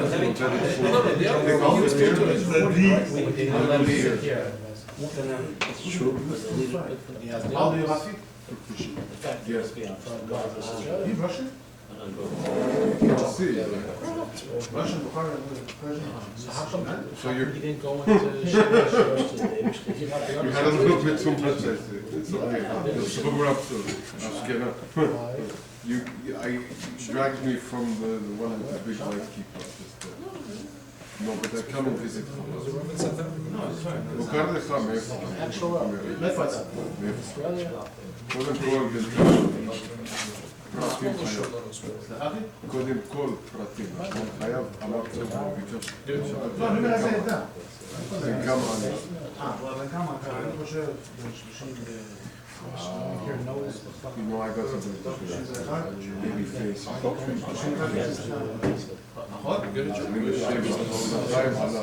או לפי מה שאתה חושב.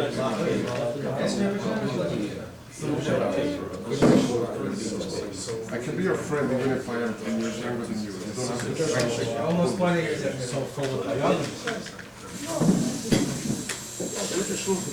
You know what? גדולים, אתה מבין? גדולים בגוף.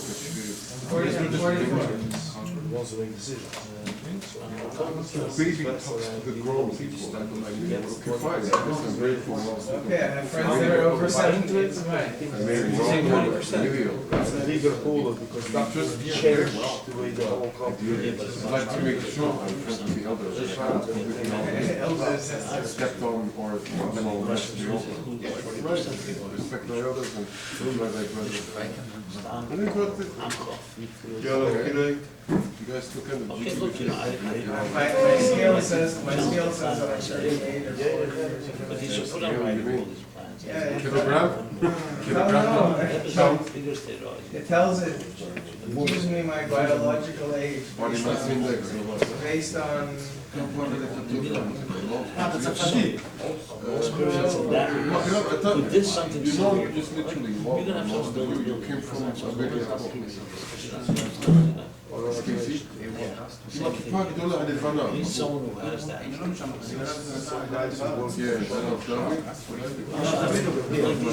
Sometimes there's these people, they prepare for example, the Supreme Court justice. סך הכל יש סיפור שלם אצלנו במגרב, אני דווקא Give me what should be our position on abortion? What should be our position on abortion? It's a case. Now these are very smart guys. No, so the Senate this is my direction. We're now building a case. I don't know, 20% population. Whoa, dude, are you related to UFC? Why not? I think he's actually. What? No, dude, you don't know.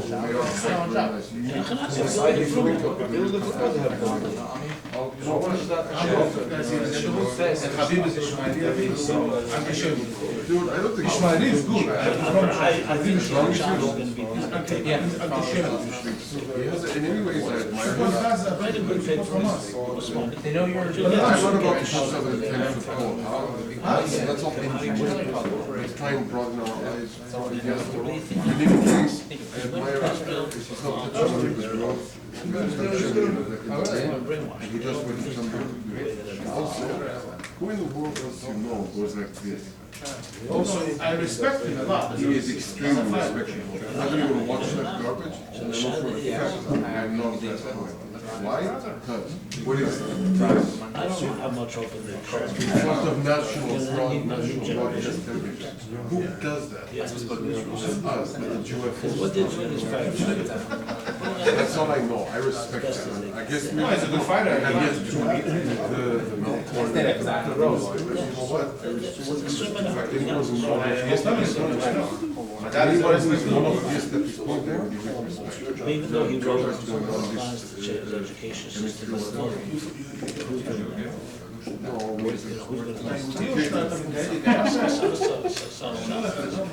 you don't have They still have it.